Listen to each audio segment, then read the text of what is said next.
After 9 years in a federal penitentiary for a crime I did not commit, I thought the hardest part of my life was finally over. I thought the nightmare was behind me, and I was coming home to a loyal wife and a son who missed me. But as I stood in the freezing rain outside the floor-to-ceiling windows of my own Highland Park estate, I realized my prison sentence had not ended at all. It had simply changed locations. What I saw inside that beautiful, warm living room did not just break my heart. It completely shattered everything I believed about my life, and it proved that the people I loved the most were the exact same people who had buried me alive. If you have ever given everything to your family only to be stabbed in the back, hit the like button and tell me where you are listening from in the comments below. Because what I did next is something they never saw coming. My name is Thomas Barrett. I am 70 years old, and for the last 9 years, my identity was reduced to an inmate number stitched onto a cheap khaki uniform. Before the federal agents raided my office and froze my accounts, I was the founder and chief executive officer of a logistics firm worth $42 million. I built that company from a single rented delivery truck into a national empire. I worked 80-hour weeks. I missed birthdays and anniversaries, all to ensure that my wife Diane and my son Jason would never have to worry about a single financial burden. They had the luxury cars, the country club memberships, and the sprawling mansion in one of the most exclusive neighborhoods in Illinois.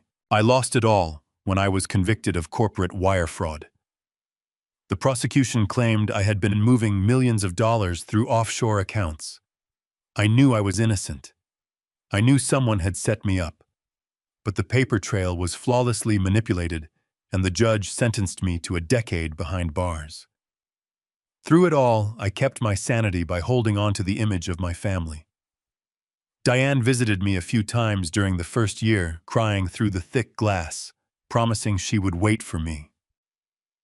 My former best friend and business partner, Martin Cole, promised he would take care of them while I was locked away. I was released 3 months early due to a sudden clerical recalculation of my good behavior credits.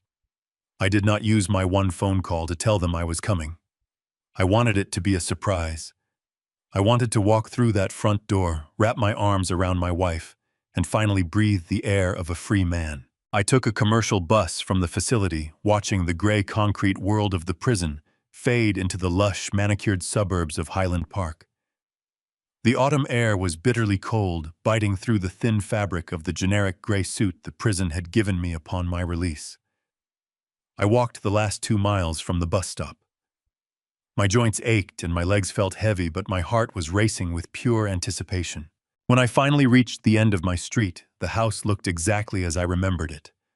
The towering oak trees, the immaculate driveway, the warm golden light spilling out from the massive windows. It was a picture of perfect domestic bliss. I walked up the driveway, but something made me stop. Maybe it was the instinct of a man who had spent a decade surrounded by predators, or maybe it was just a strange twist of fate. Instead of walking up to those grand front doors and ringing the bell, I stepped off the pavement and walked around the side of the house, moving quietly through the shadows of the tall evergreen bushes. I made my way to the backyard patio. The living room had massive glass walls that offered a perfect, unobstructed view of the inside. I stood in the dark, shivering in the cold, and looked into my home. The fire was roaring in the stone fireplace. Diane was standing by the leather sofa. She looked beautiful, hardly aged a day, wearing an elegant silk blouse and a diamond necklace that caught the firelight. But she was not alone. Standing right in front of her was Martin Cole, my best friend, the man who had stood beside me at my wedding, the man who had promised to protect my family. At first, I thought they were just having a conversation. I thought Martin was just checking in on her. But then Martin reached out. He placed his hands on Diane's waist, pulling her close. She did not pull away. She did not flinch. Instead, she wrapped her arms around his neck, stood on her tiptoes, and kissed him. It was not a friendly kiss. It was deep, passionate, and horribly familiar. It was the kiss of two people who had been doing this for a very long time. My breath caught in my throat. My hands, calloused and scarred from years of prison labor, curled into tight fists. I felt a physical pain in my chest, sharper and more agonizing than anything I had experienced behind bars. Suddenly, the living room door swung open. My son Jason walked into the room. He is 28 years old now, a grown man wearing a tailored suit holding a crystal decanter of expensive scotch. I expected him to freeze. I expected him to shout, to be disgusted at the sight of another man kissing his mother. But Jason did not even blink. He simply walked over to the home bar, poured himself a drink, and chuckled. He looked completely at ease, entirely comfortable with the grotesque scene unfolding in front of me. Martin pulled away from Diane, a smug smile plastered across his face. I pressed my ear against the cold glass. The patio doors were cracked open just enough to let the fresh air in, and their voices carried out into the night, clear and devastating. Jason took a sip of his scotch and looked at Martin. He asked if Martin had heard anything from the warden yet. He said the old man is supposed to get out sometime this week, right? Martin adjusted his expensive tie and laughed. He said yes, the prison called his office to confirm the address. Thomas gets out by Friday. But he told Jason not to worry because he had the entire situation under control. He told them to just stick to the script they practiced. Diane leaned against Martin, tracing the lapel of his suit. She asked if he was sure I was going to sign it. She asked what would happen if I got suspicious, or if I wanted to see the company books. Martin scoffed, a sound full of absolute contempt. He said I was a broken, clueless old man who just spent 9 years sleeping on a steel cot. He said I had zero leverage. He explained that when I walk through that door, they will play the grieving, supportive family. They will tell me the transition was tough. Then they will hand me the non-disclosure agreement disguised as a generous retirement package. Jason nodded, swirling the amber liquid in his glass. He said $5,000 a month to keep me quiet in a cheap apartment somewhere far away from here. He added that it should be enough for me to buy my groceries and stay out of their way. Diana asked what would happen if I refused, her voice entirely devoid of the warmth she used to reserve for me. She asked what would happen if I tried to fight for my shares. Martin said coldly that they would cut me off completely. He said they would remind me that I am a convicted felon.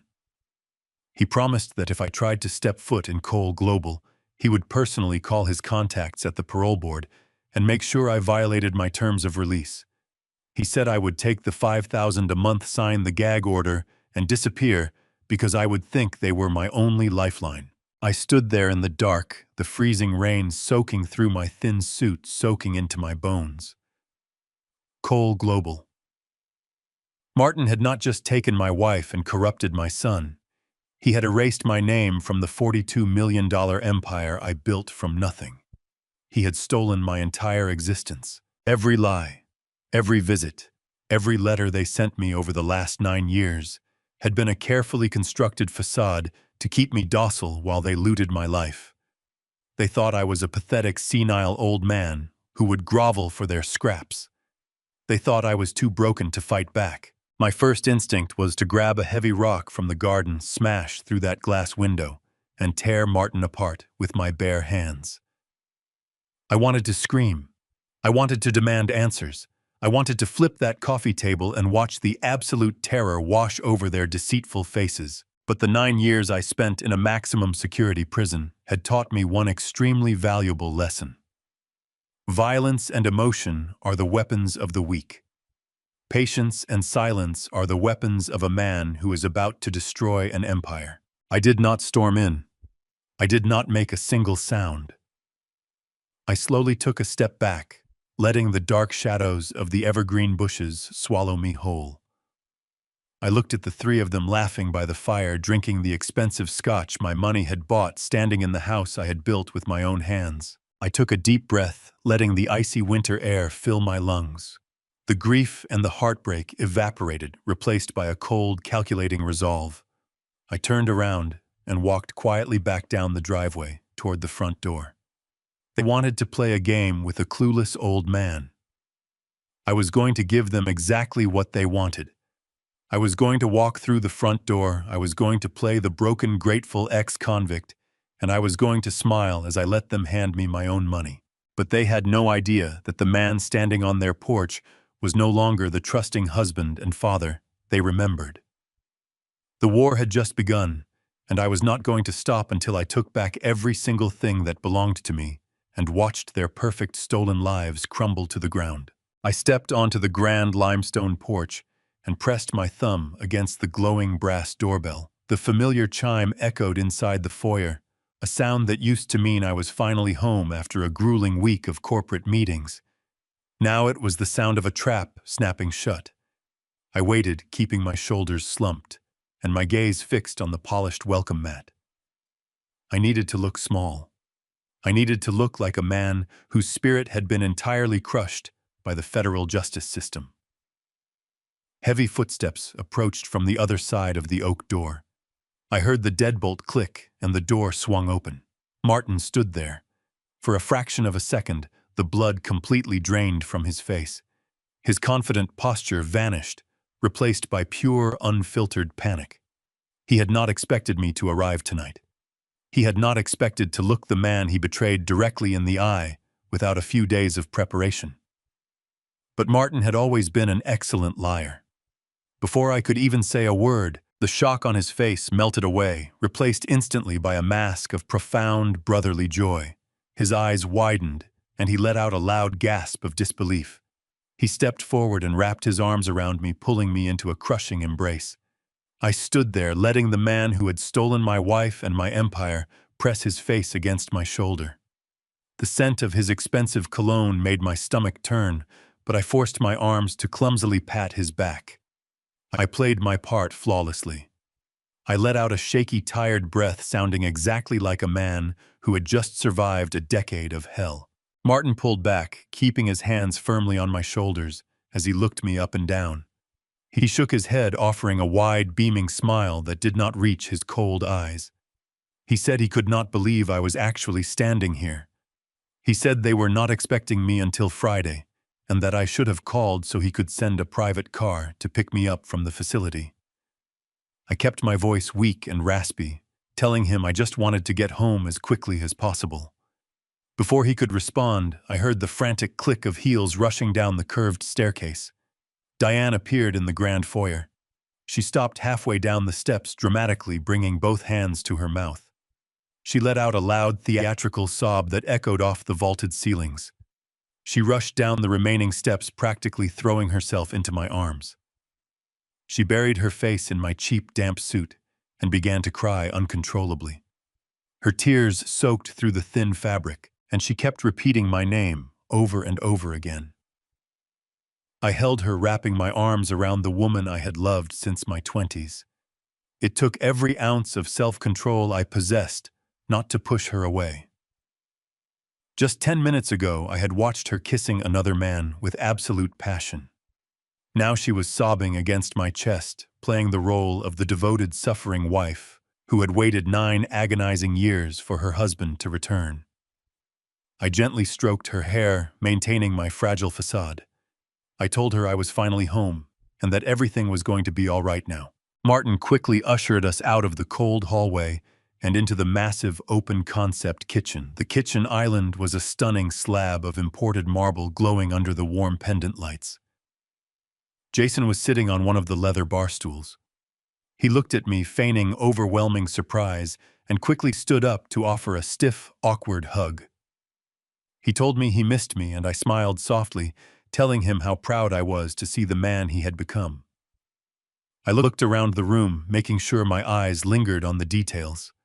I saw the new espresso machine, the custom wine fridge stocked with vintage bottles, and an abstract painting on the far wall that easily cost $100,000. I let my confusion slowly show on my face. I looked directly at Martin, then back to my wife. I asked the question they had been waiting for. I asked Martin why he was standing in my kitchen at this hour.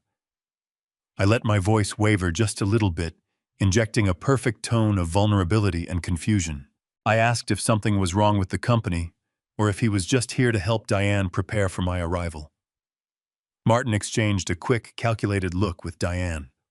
He took a deep breath, running a hand through his styled hair, and adopted an expression of solemn burden. He walked over to the marble island, gesturing for me to take a seat. I sat down slowly, rubbing my hands together, as if I was trying to stay warm. Martin stood across from me, placing his hands flat on the cold marble. He looked at me with an expression of profound pity. He lowered his voice, speaking in a careful tone. He said that when the federal agents raided our offices 9 years ago, the government immediately moved to freeze every single asset attached to my name. He reminded me that the prosecution was trying to seize the estate, empty the bank accounts, and leave my family with absolutely nothing. He said that Diane and Jason were days away from being thrown out onto the street. Martin paused, letting out a heavy sigh, acting as though the memory was painful for him to recall. He said he could not just stand by and watch his best friend's family lose everything. He told me that his legal team found a massive loophole in the asset forfeiture laws. He claimed that the only way to protect the house and the remaining private funds from the government was to legally merge the estates. He looked me straight in the eye and delivered the ultimate lie. He said he had to marry Diane on paper. He insisted it was a purely legal maneuver, a desperate strategy to shield my wife and my son from the federal prosecutors. He placed a hand over his heart and swore to me that he did it all to save my family. Diane stepped forward, grabbing my trembling hand across the counter. She squeezed my fingers tightly, forcing more fake tears to spill down her cheeks. She told me they had absolutely no other choice. She said the lawyers told them it was the only way to survive the fallout of my conviction. She cried that Martin had kept Jason and her from starving during the darkest years of their lives. I looked down at her perfectly manicured nails and then glanced back at the $1,000,000 art hanging on the wall. Starving, I thought. They were living like royalty on stolen money while feeding me a fabricated narrative of survival. I kept my face blank, nodding slowly, as if I was struggling to process their immense sacrifice. Martin then reached down and pulled a thick leather briefcase from the floor. He placed it on the marble island and unzipped it with a sharp, crisp sound. He told me that things were highly complicated now, but he promised he would never let me down. He pulled a thick stack of stapled papers from the briefcase and slid the contract across the smooth marble island toward me. I stared at the thick stack of stapled papers resting on the smooth marble island, just inches from my folded hands. The cover page bore a sleek minimalist logo that I did not recognize. It was a stylized globe wrapped in a metallic silver font. I stared at the embossed letters, feeling a cold knot form in my stomach. The company name printed at the top of the contract was Cole Global. My name had been completely erased. The legacy I had built from the ground up, the $42 million logistics empire that bore my family name, had been quietly rebranded and claimed by the man standing across from me.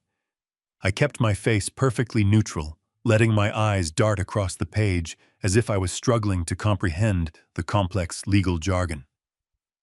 Martin leaned forward, placing his elbows on the cold counter. He spoke in a slow, measured tone, like a teacher explaining a difficult concept to a slow child. He told me that he had spent the last 2 weeks negotiating with the board of directors to secure a comfortable arrangement for my return.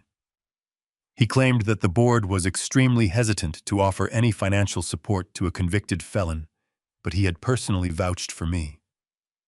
He pointed a manicured finger to a paragraph near the bottom of the first page. He explained that the document was a consulting retainer. He said the company was prepared to pay me $5,000 a month for the rest of my life. He promised that the money would be deposited directly into a secure offshore account, shielded from any federal inquiries.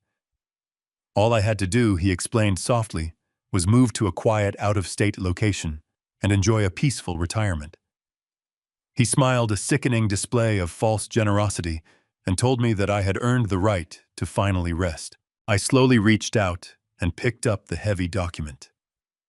My hands were rough and calloused from 9 years of prison labor, a stark contrast to the crisp white premium paper. I let my fingers tremble just slightly, maintaining the illusion of a broken, exhausted old man. I flipped to the second page, squinting my eyes as if the text was blurry. But my mind was sharper than it had been in a decade. I scanned the fine print with the practiced efficiency of a chief executive officer. It did not take long to see the true nature of Martin's generous offer. The document was not a consulting retainer.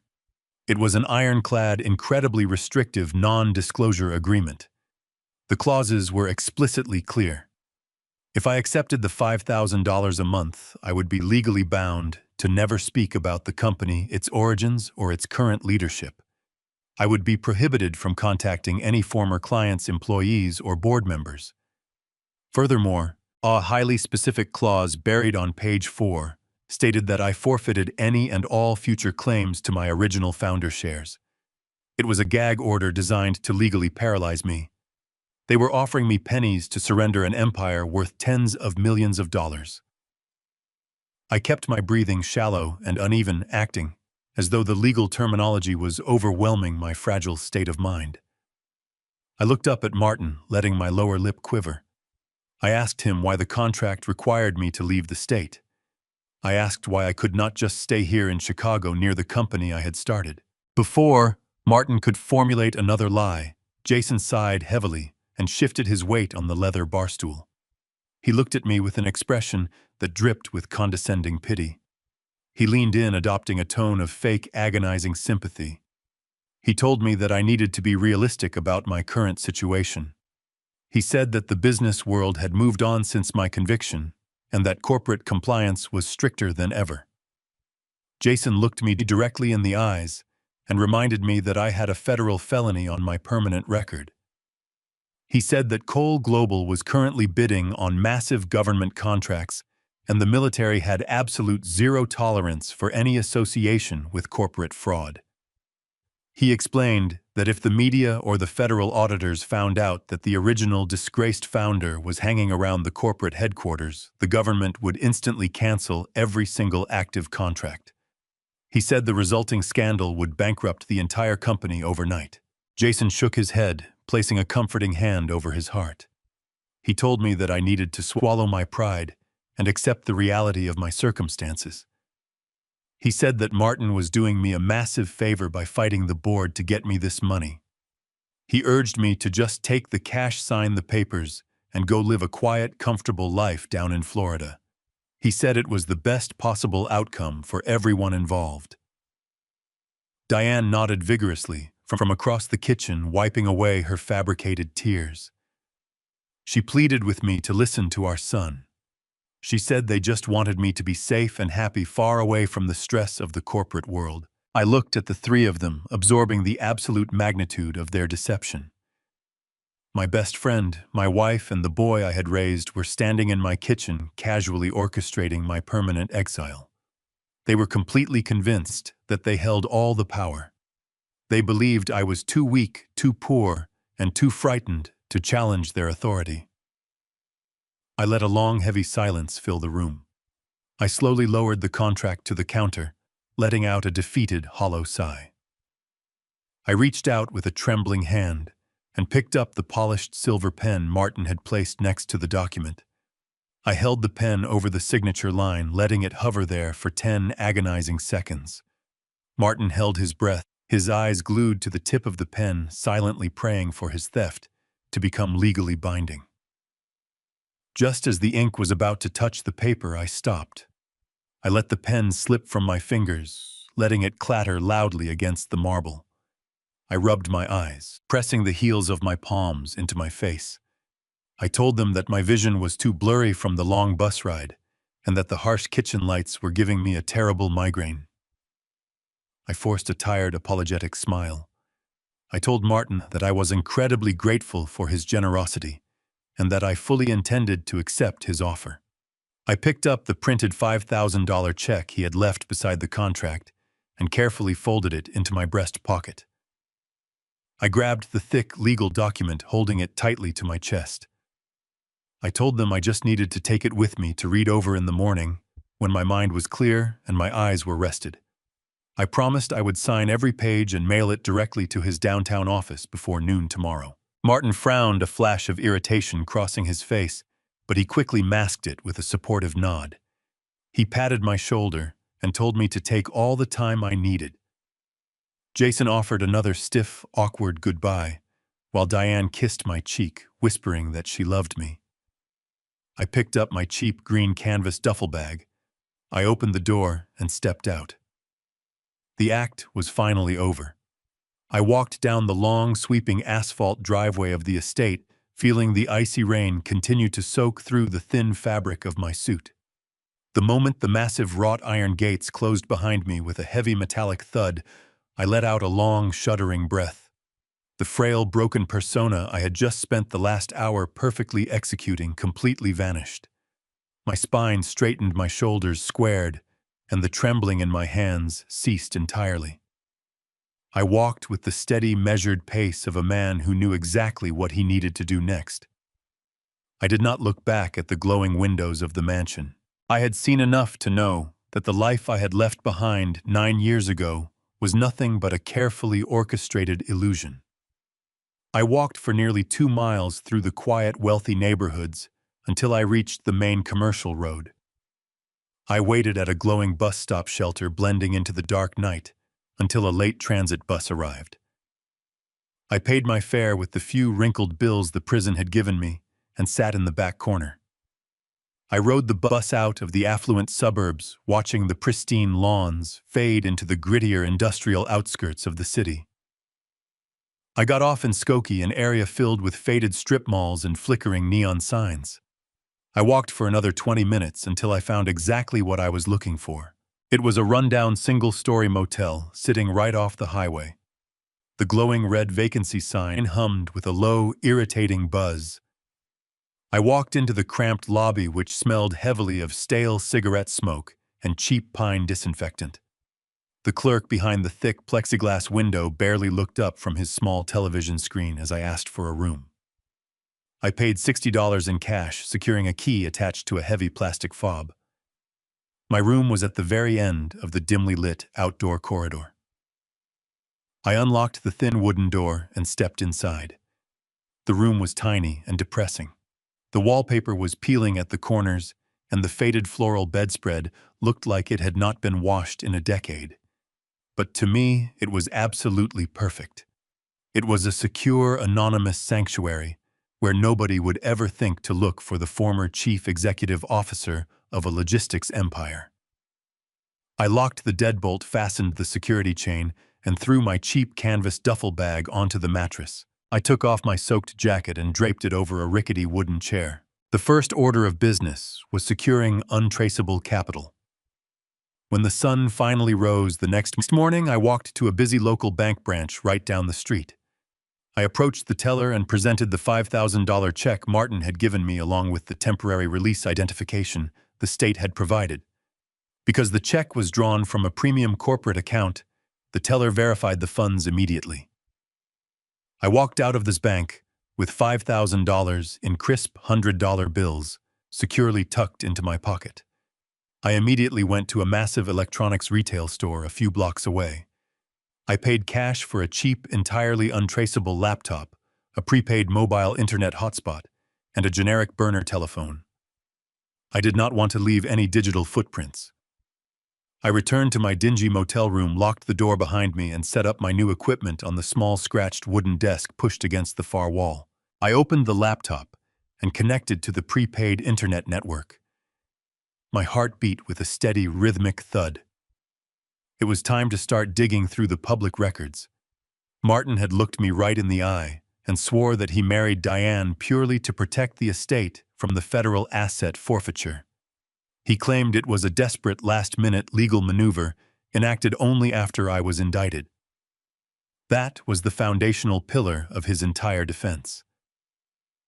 I accessed the county property registry database. I typed in the address of my Highland Park estate. The system took a few seconds to load the extensive historical documentation of the property. I scrolled past the original purchase deed from 20 years ago, moving straight to the transaction history surrounding the time of my sudden arrest. What I saw on the glowing screen made my blood run entirely cold. According to the official county, the entire estate had not been transferred to Martin during my trial. It had not been shielded during the chaotic aftermath of my indictment. The property had been quietly and legally transferred into an irrevocable blind trust 14 months before the federal agents ever knocked on my office doors. 14 months. I sat back in the creaking wooden chair, staring at the undeniable date stamped on the digital document. My mind raced, connecting the terrifying dots. If they transferred the house over a year before my arrest, that meant they knew the raid was coming. They had meticulously shielded their primary assets long before the federal government even opened their investigation into my company. This was not a panicked rescue mission to save a grieving family. This was a highly calculated, cold-blooded corporate coup engineered by the people sleeping in my bed. I closed the property registry and opened a new search window. I typed the name Cole Global into the search engine. I needed to see exactly what Martin had done with the logistics empire I had sacrificed my life to build. The search results flooded the screen, and the scale of his success was absolutely staggering. Martin had not merely kept the firm afloat during a period of crisis. He had aggressively expanded it into a titan of the industry. The company had grown exponentially, opening new branches in Europe and Asia. But the real shock came when I clicked on a recent press release featured on a major financial news website. The headline announced that Cole Global had just secured a historic $150 million contract with the United States Department of Defense. I read through the detailed article, my eyes scanning the technical specifics of the massive government deal. The journalist praised Cole Global for its revolutionary hyper-efficient supply chain routing software. The article quoted Martin, who proudly claimed he had spent years developing this flawless proprietary algorithm that could predict and optimize global shipping routes in real time. I clenched my jaw tight. It was my algorithm. I had spent 4 agonizing years coding that exact software architecture in my private office. I had finalized the base code just weeks before I was arrested. Martin had stolen my life work, slapped his name on the patent, and used it to secure $150 million in federal funding. I was standing on stages receiving awards and living as a billionaire, all while profiting off the sheer genius of a man he had intentionally buried in a concrete cell. He was throwing me a pathetic $5,000 monthly allowance, expecting me to quietly disappear while he cashed huge checks from the military using my stolen intellectual property. I grabbed the cheap prepaid burner phone from the desk, my fingers moving with swift, calculated precision. I needed to verify the exact timeline of their financial restructuring and test the absolute weakest link in their entire deceptive chain. I quickly texted my son Jason to meet me for private coffee. The next morning, I walked out of the subway station, blending into the rush hour crowd. My cheap suit was wrinkled, and I kept my posture deliberately hunched, projecting the image of a defeated old man. I was heading to a diner located near the skyscraper that housed Cole Global. I had texted my own son Jason late last night, asking him to meet me for a quick coffee. I told him I needed to see him alone before I signed the legal paperwork and left the city. When I pushed through the glass doors, the smell of roasted coffee beans filled the warm air. The restaurant was packed with corporate executives. I spotted Jason immediately.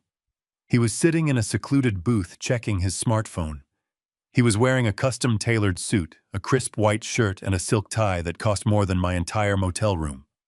He looked highly confident and entirely out of place, sitting across from a man who looked like he had crawled out of a gutter. I walked over and slid into the worn leather seat. Jason looked up, locking his phone and sliding it face down. He forced a tight smile. He did not lean forward to hug me. He did not ask how I slept. He simply nodded and asked if I wanted to order breakfast. I shook my head slowly, keeping my eyes fixed on my calloused hands. I told him I was not hungry and that my stomach was still adjusting to real food after surviving on prison rations for nearly a decade. I let out a heavy sigh, playing the role of the guilt-ridden father. I looked up at him, letting a profound sadness wash over my face. I apologized. I told him how incredibly sorry I was for missing the most important years of his life. I spoke softly, my voice cracking perfectly, as I talked about missing his college graduation. I told him my greatest agony was knowing I had left him and his mother unprotected when the government froze my bank accounts. Jason shifted uncomfortably. The raw emotion in my voice was clearly making him anxious. He signaled the waitress and ordered a black coffee, avoiding my direct gaze. He cleared his throat and adjusted his suit jacket. He told me I did not need to apologize anymore. He said the past was firmly in the past, and dwelling on the raid was not going to help anyone move forward. He insisted he and Diane had survived the fallout and that things had worked out for the best. I nodded slowly, letting a look of immense gratitude spread across my face. I leaned forward slightly, resting my elbows on the table. I kept my tone casual and entirely unthreatening. I asked him how he had managed to pay for his elite university tuition after the federal agents seized my assets. I reminded him the government had frozen the college funds, and Diane had no independent income. I looked at him with naive eyes, asking how they survived those terrifying months before Martin finalized the legal merger. Jason tensed immediately. His jaw tightened, and he quickly broke eye contact, looking out the window. The defensive shift in his body language was incredibly revealing. He picked up a small sugar packet and began tearing it into tiny pieces. He let out an irritated breath and told me I was overthinking the timeline. He spoke quickly, his words clipped and rushed.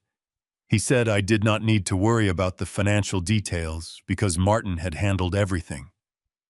Jason looked back at me, his face hardening with a flash of arrogant annoyance, and he finally slipped up. He said, "Martin set up my private trust fund when I turned 18, Dad. We were fine. You don't need to stress about it." The waitress arrived, placing a steaming mug of black coffee in front of him. I stared at the dark liquid, feeling the world slow down around me. Jason had just turned 28 years old last month. If Martin had established his private trust fund when he turned 18, that meant the offshore accounts were fully funded a decade ago. It meant Martin was funneling millions into an irrevocable trust for my son 2 full years before the Federal Bureau of Investigation raided my corporate office. 2 full years while I was still sitting in the chief executive chair working 80-hour weeks to build the company. The remaining fragmented pieces of the puzzle aggressively slammed into place inside my mind. This was not a panicked emergency rescue operation executed by a loyal friend to save a destitute family from the crushing weight of the federal government. This was a meticulously planned, premeditated corporate coup. Martin had deliberately siphoned my money to secure my family's loyalty long before he triggered the federal investigation that buried me. They had been plotting my total destruction while eating at my dinner table. I kept my expression perfectly blank. I did not let the violent storm of realization show in my eyes. I simply nodded, whispering a quiet thank you. Jason let out a frustrated sigh, clearly eager to end this uncomfortable meeting. He tapped his expensive watch and told me he had an important board meeting in 20 minutes. He demanded to know if I brought the signed non-disclosure agreement. He said Martin was waiting for the paperwork so he could legally authorize the first wire transfer. He held out his hand, expecting me to hand over my unconditional surrender. I looked at his outstretched hand. I let out an embarrassed chuckle and shook my head. I told him I was terribly sorry. I explained that I had been reviewing the complex document in my motel room last night, and my hands were shaking so badly I accidentally knocked over my coffee mug. I lied flawlessly, claiming the hot liquid had completely ruined the signature pages. I told him the ink had smeared everywhere and the contract was unreadable. I apologized profusely, promising that if he could just print me a fresh copy, I would gladly sign it right away. Jason slammed his hand down on the table, his face flushing with furious frustration. He muttered a sharp curse under his breath, glaring at me with undisguised contempt. He called me a clumsy, useless old man, practically spitting the words across the table. He stood up abruptly, throwing a $20 bill onto the table to cover his untouched coffee. He told me to stay at my pathetic motel and that he would send a courier with a new copy of the agreement before noon. He ordered me not to leave the room, and he stormed out without looking back. I sat alone in the booth, watching my son disappear into the morning crowd. The fake, apologetic smile instantly vanished from my face. My jaw locked with a terrifying absolute certainty. I reached into the interior pocket of my cheap gray suit jacket. I pulled out the untraceable prepaid burner phone I purchased yesterday. I unlocked the device and stared at the blank dial pad. I had uncovered the undeniable proof of their premeditated conspiracy. Now I needed the ammunition to utterly destroy them. I dialed the secure, unlisted number of the only man I could trust to help me burn this empire to the ground. The line connected after 3 long rings. The voice on the other end was gruff, gravelly, and heavy with the exhaustion of a man who had seen too many innocent people lose their lives to a broken system. I did not bother with pleasantries. I simply told Michael Gallagher that my sentence had been cut short and I needed to see him immediately. There was a brief, stunned silence on the line before he gave me an address for a dive bar on the south side of the city. He told me to come alone and make absolutely sure I was not being followed. Michael Gallagher had been my primary defense attorney a decade ago. He was a brilliant, cynical bulldog of a lawyer who never took a case unless he believed in it.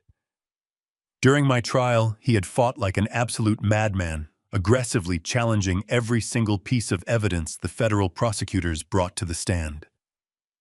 Mike had always sworn that the prosecution's financial paper trail was entirely too clean. He argued that the offshore wire transfers had been perfectly curated, neatly packaged with a bow to guarantee my conviction. But the judge did not listen. The jury did not care. When the guilty verdict was handed down, it broke Mike. The sheer injustice of my sentence forced him into an early, bitter retirement. He lost his license to practice law shortly after spiraling into a deep depression fueled by cheap whiskey and lingering guilt. But I knew that beneath the tired exterior, the brilliant legal mind was still wide awake, waiting for a chance to finally set the record straight. I walked into the dimly lit tavern 2 hours later. The air smelled of stale beer and damp wood. The place was nearly empty, save for a few regulars hunched over the polished mahogany bar.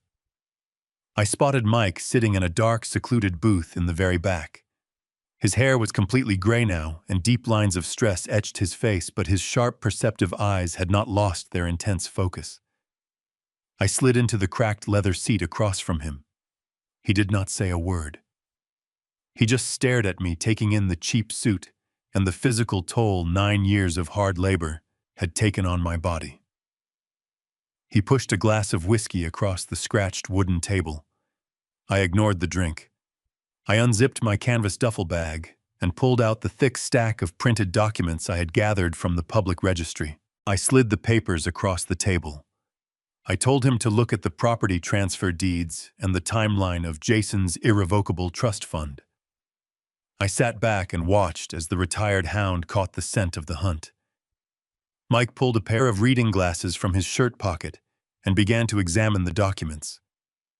The bar was silent, except for the low hum of the neon beer signs buzzing against the dirty brick wall. For 10 minutes, Mike cross-referenced the dates on the trust fund with the dates of the initial federal investigation. I watched his eyes dart back and forth across the pages. Slowly, the heavy exhaustion in his posture began to vanish. His shoulders tightened and his breathing grew shallow. A terrifying, brilliant spark of realization ignited in his eyes.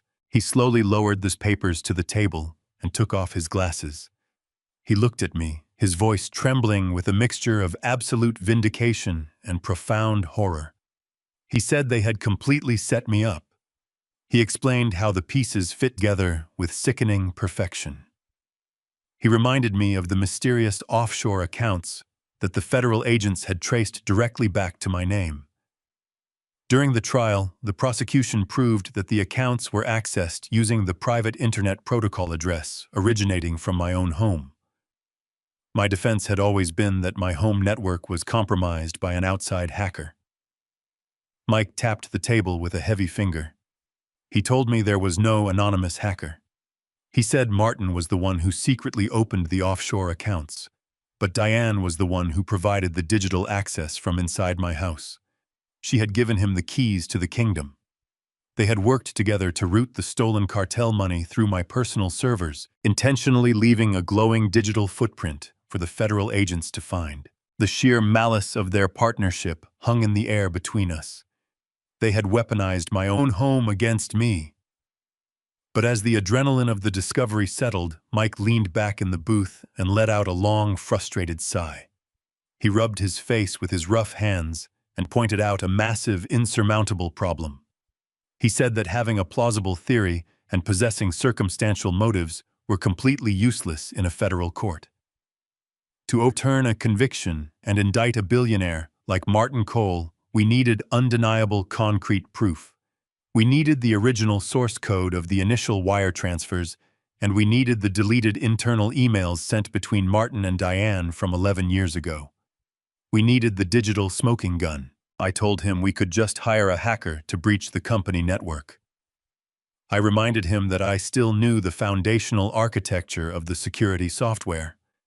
But Mike shook his head grimly. He explained that Martin was extremely paranoid about cybersecurity after he took over. 3 years ago, Martin had completely restructured the corporate infrastructure. He took all of the highly sensitive legacy data, the foundational financial records, and the original email servers, and he moved them entirely offline. Mike said the files we needed were stored on a localized cold storage server locked inside Martin's private executive suite on the 38th floor. The server had absolutely no external internet connection. It was completely air-gapped from the rest of the world. No hacker could breach it from the outside. The only way to access that data was to physically sit at Martin's desk, bypass the biometric security, and manually plug a hard drive directly into the terminal. Mike looked at me with a grim, defeated expression. He said the building was a heavily guarded fortress. There were armed security patrols, facial recognition scanners in the elevators, and 24-hour surveillance cameras covering every single inch of the executive floor. He told me it was a total suicide mission. He said if I was caught anywhere near that building, I would violate the terms of my release and be sent right back to a maximum security cell for the rest of my natural life. He urged me to take the $5,000 a month and just walk away. He said some battles were simply impossible to win. I sat in the dark booth listening to his warnings. I looked down at my rough, scarred hands. I thought about Diane kissing Martin by the fireplace. I thought about Jason laughing at my expense drinking scotch in the mansion I paid for. I thought about the 9 years of my life they had stolen, the cold nights in a concrete cell, the sheer humiliation of being branded a criminal, while the true thieves lived like kings. I let a cold, terrifying calm wash over my mind. I leaned forward, resting my arms on the sticky wooden table, bringing my face incredibly close to Mike. I looked directly into his tired, cynical eyes. I told him that I did not care about the security patrols or the biometric scanners. I told him that I knew every single inch of that 40-story skyscraper because I was the man who had personally designed its original security layout 15 years ago. I knew the blind spots. I knew the maintenance schedules. And I knew exactly how to bypass the electronic locks without triggering a single alarm. I did not ask for his permission, and I did not ask for his advice. I simply gave him an order. I told him to reach out to his old underworld contacts in the city and procure me a flawless, untraceable fake identification card. I told him to get me a janitorial uniform and a fabricated background check that could pass a cursory corporate screening. I needed a completely invisible identity. I stared at him with absolute unwavering resolve, ignoring the sheer danger of what we were about to do. I told him I was going back to work. The fear in his eyes slowly vanished, replaced by a dangerous, familiar spark of rebellion. He nodded slowly, realizing that I was absolutely serious. Mike did not waste time. He reached out to a contact he had defended years ago, a man who managed the night shift labor contracts for half the commercial high-rises in the downtown financial district. The man owed Mike a massive favor, and within 3 days my new identity was completely finalized. I was no longer Thomas Barrett, the disgraced and convicted former chief executive officer. I was Arthur Pendleton, a 70-year-old widower with a clean, unremarkable background check and a desperate need for minimum wage employment. I stood on the sidewalk outside the towering 40-story glass and steel skyscraper, looking up at the illuminated logo of Coal Global shining against the dark night sky. I had purchased this exact plot of land 20 years ago. I had stood in the muddy construction site, wearing a hard hat, personally reviewing the architectural blueprints for every single floor. Now I was walking through the revolving glass doors through the employee service entrance, wearing baggy navy blue coveralls with a cheap plastic name tag pinned to my chest. The irony was not lost on me, but I did not let it break my focus. I clocked in at the basement security desk, handing my fabricated identification card to a bored guard who barely glanced at my face before handing me a set of service keys. For the next 7 nights, I became a completely invisible man. I was assigned to the upper executive levels tasked with emptying trash bins, vacuuming the heavy carpets, and scrubbing the porcelain sinks in the employee restrooms. It was a grueling, physically agonizing routine for a man of my age. My back throbbed constantly from bending over, and my hands, already rough from a decade of prison labor, blistered under the harsh industrial cleaning chemicals. But the physical pain was nothing compared to the psychological test of my own ego. I needed them to ignore me. I needed them to believe I was absolutely harmless. While the corporate staff viewed me as a mindless drone, I was meticulously analyzing every single detail of the building. I memorized the exact shift changes of the armed security guards. I timed their patrol routes down to the precise second, noting when they took their coffee breaks and when they monitored the camera feeds in the basement control room. I paid special attention to the 38th floor. That was the elite executives, the heavily guarded sanctuary, where Martin Cole had established his private office. The entire floor was restricted accessible only by a programmed keycard. But Martin's personal office was secured by something much more formidable. He had installed a state-of-the-art biometric retinal scanner right next to his solid mahogany door. Even if I managed to steal a master keycard from the head of security, I would never be able to bypass the retinal lock. But Martin had made a critical, arrogant mistake. When he took over the company, he upgraded the digital security interfaces, but he did not rebuild the physical infrastructure of the skyscraper. He did not know the hidden intricacies of the building's original design.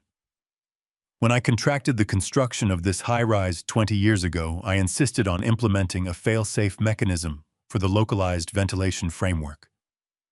There was a critical design flaw embedded deeply within the primary heating and cooling system. There was a manual high-voltage override panel concealed inside the main utility closet on the 38th floor. If you flipped the primary breaker in a specific sequence, the system would simulate a catastrophic electrical surge. To prevent the entire floor from catching fire, the local breaker would automatically reboot the localized power grid. During that forced reboot, the biometric scanners on the executive doors would briefly drop their magnetic locks and default to an open state for exactly 5 seconds. 5 seconds was all I needed to slip inside. I spent the rest of the week rehearsing the precise sequence of movements in my head. I mapped out the exact distance between the utility closet and Martin's office door. I counted my footsteps, calculating the absolute optimal speed required to reach the heavy wooden door before the biometric scanner rebooted and the magnetic locks engaged once more. I could not afford a single miscalculation. If I triggered the override and failed to reach the door in time, the security system would immediately register a localized power anomaly and alert the basement control room. The guards would swarm the 38th floor within 2 minutes, and my fake identity would not save me from a federal trespassing charge. Everything had to be executed with absolute surgical precision. The opportunity finally presented itself on a rainy Tuesday night. It was 2 o'clock in the morning, and the downpour pounded against the floor-to-ceiling glass windows of the skyscraper. The brutal weather had cleared out the usual late-night executives who stayed behind to finish reports. The 38th floor was completely silent, bathed in the eerie pale glow of the emergency exit signs. I stood at the end of the long carpeted hallway, gripping the thick plastic handle of my cleaning cart. My heart hammered against my ribs with a heavy rhythmic throb, pumping pure adrenaline through my tired veins. I looked at the black dome of the security camera mounted above the elevator bank. I knew the guard in the basement monitoring room was currently on his scheduled 15-minute meal break. The camera was recording, but nobody was watching the live feed. I took a deep, steadying breath, letting the icy air fill my lungs. I pushed the heavy cleaning cart forward, the small wheels squeaking softly against the polished floor. I moved past the dark, empty cubicles, heading straight for the unmarked utility closet, located just 15 yards away from Martin Cole's private office. I reached into the deep pocket of my navy blue coveralls and pulled out a heavy metal wrench. I stepped up to the closet door, my eyes fixed on the heavy biometric lock securing the empire that had been stolen from me. The years of waiting, the years of suffering in a concrete cell, and the unbearable agony of betrayal had all led to this exact moment. It was time. The air inside the small utility closet on the 38th floor was stifling and smelled faintly of ozone and heated dust. I stood in the cramped space staring at the massive gray metal panel that controlled the localized heating and ventilation system for the executive suite. My heart pounded a heavy rhythm against my ribs. I reached out with a trembling hand and gripped the heavy black plastic switch of the primary breaker. I closed my eyes for a fraction of a second, visualizing the exact sequence I had engineered 20 years ago. I pulled the switch down with a loud metallic clack. The low hum of the ventilation fans immediately died out. I counted the seconds in my head. 1, 2. I threw the secondary bypass switch upward. 3, 4. The system registered the simulated electrical surge, and I heard the faint, distant sound of the magnetic relays in the hallway tripping. I shoved the heavy closet door open and pushed myself out into the corridor. I had exactly 5 seconds to cross the 15 yards to Martin Cole's private office. I forced my 70-year-old legs to move faster than they had in a decade. My heavy rubber work boots pounded silently against the thick, plush carpet. I kept my eyes completely locked on the biometric retinal scanner mounted next to the towering solid mahogany door. The small circular light on the scanner was normally a solid, unforgiving red. As I closed the distance, the light flickered wildly, cycling through an error sequence as the local power grid rebooted. I reached the door just as the light turned a solid, vibrant green. I grabbed the heavy brass handle, twisted it downward, and shoved my weight against the wood. The door clicked open. I threw myself inside the dark office and pulled the door shut behind me, listening as the heavy magnetic deadbolt instantly locked back into place. I stood in the pitch-black room, leaning my forehead against the cool wood of the door, gasping for air. I had made it inside. The executive office was enormous, bathed only in the faint ambient glow of the city streetlights shining through the massive floor-to-ceiling windows. I turned around and looked at the space that used to belong to me. The room was decorated with modern minimalist furniture, but sitting in the very center was the massive custom-built oak desk I had imported directly from Italy for the 10th anniversary of the company. It was a beautiful piece of craftsmanship, solid and imposing. I walked over to the desk and sat down in the high-backed leather executive chair. It felt surreal to sit at this desk again, dressed in the cheap navy blue coveralls of a night shift janitor. I reached underneath the edge of the desk and pressed the concealed power button for the localized cold storage terminal. The hidden computer tower hummed to life with a quiet whir. A large curved monitor embedded into the surface of the desk illuminated the dark room with a harsh, bright blue light. A simple login prompt appeared on the screen, demanding a secure biometric scan and a complex alphanumeric password. Martin was incredibly paranoid about outside hackers, but he was also fundamentally arrogant. He had locked this terminal away from the internet, assuming that physical isolation was the ultimate security measure. But he had not bothered to rewrite the foundational operating system. He had simply layered his new security protocols on top of the original architecture I had built. I placed my hands on the sleek wireless keyboard. I bypassed the main login screen entirely by entering a series of complex keystrokes that accessed the primary command terminal. A black screen with green text appeared. I typed in the master backdoor override password I had coded into the system over a decade ago. It was a long, convoluted sequence of numbers and letters known only to me. I pressed the enter key. The screen blinked, and the security firewall instantly collapsed. I had full administrative access to the entire localized server. I reached into my deep pocket and pulled out the high-speed encrypted solid-state cloning drive Mike had provided. I leaned forward and plugged the small device directly into the hidden data port underneath the monitor. The computer recognized the external drive immediately. I rapidly navigated through the deep hidden directories of the server. I found the massive archive containing all the original source code for the proprietary logistics algorithm, along with the complete unedited internal email database from the year leading up to my federal indictment. I highlighted the entire directory and initiated the transfer. A small loading window popped up on the screen, displaying a green progress bar. The estimated time for the complete data transfer was 4 minutes.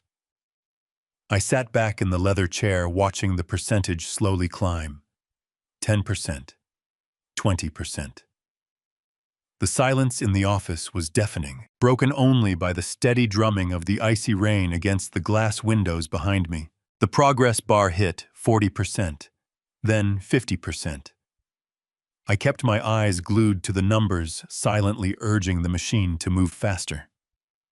The bar crept up to 60%. Suddenly, the absolute silence of the 38th floor was shattered. I heard the unmistakable heavy thud of tactical boots walking down the carpeted hallway outside. My blood turned entirely to ice.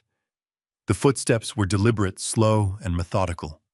The night supervisor was conducting an unscheduled security sweep of the executive level. The guard was checking every single door, making sure the biometric locks were fully engaged. The footsteps were getting closer, echoing loudly through the thick wooden door of Martin's office. I had less than 20 seconds before the guard reached this room. Panic surged through my chest, but my survival instincts took over. I could not pull the hard drive out of the terminal. If I interrupted the cloning process now, the data would corrupt, and I would leave behind a digital footprint that Martin's security team would find in the morning. I reached forward and aggressively pressed the power button on the monitor, killing the bright blue light and plunging the office back into total darkness. I dropped to my hands and knees, ignoring the sharp, agonizing pain shooting through my old joints. I scrambled underneath the massive Italian oak desk, pressing my back flat against the cold interior wooden panel. I pulled my knees tightly into my chest, wrapping my arms around my legs, and tried to make myself as small as physically possible. The heavy footsteps stopped directly outside the office door. I held my breath, clamping my jaw completely shut so my teeth would not chatter. I heard the guard jiggle the heavy brass handle. The magnetic deadbolt held firm. But then I heard the faint beep of a master override keycard being scanned. The biometric lock chirped, and the heavy door swung slowly open. The beam of a high-powered tactical flashlight instantly cut through the dark office. The bright, blinding white light swept across the far wall, illuminating the expensive artwork and the leather guest chairs. I squeezed my eyes shut, pressing myself deeper into the cramped space beneath the desk. The guard walked slowly into the room. I could hear his heavy breathing and the rustle of his thick uniform fabric. The beam of the flashlight swept across the top of the oak desk, moving down toward the floor. The piercing light illuminated the carpet, moving closer and closer to where I was hiding. The bright beam stopped just inches away from the tip of my heavy rubber work boots.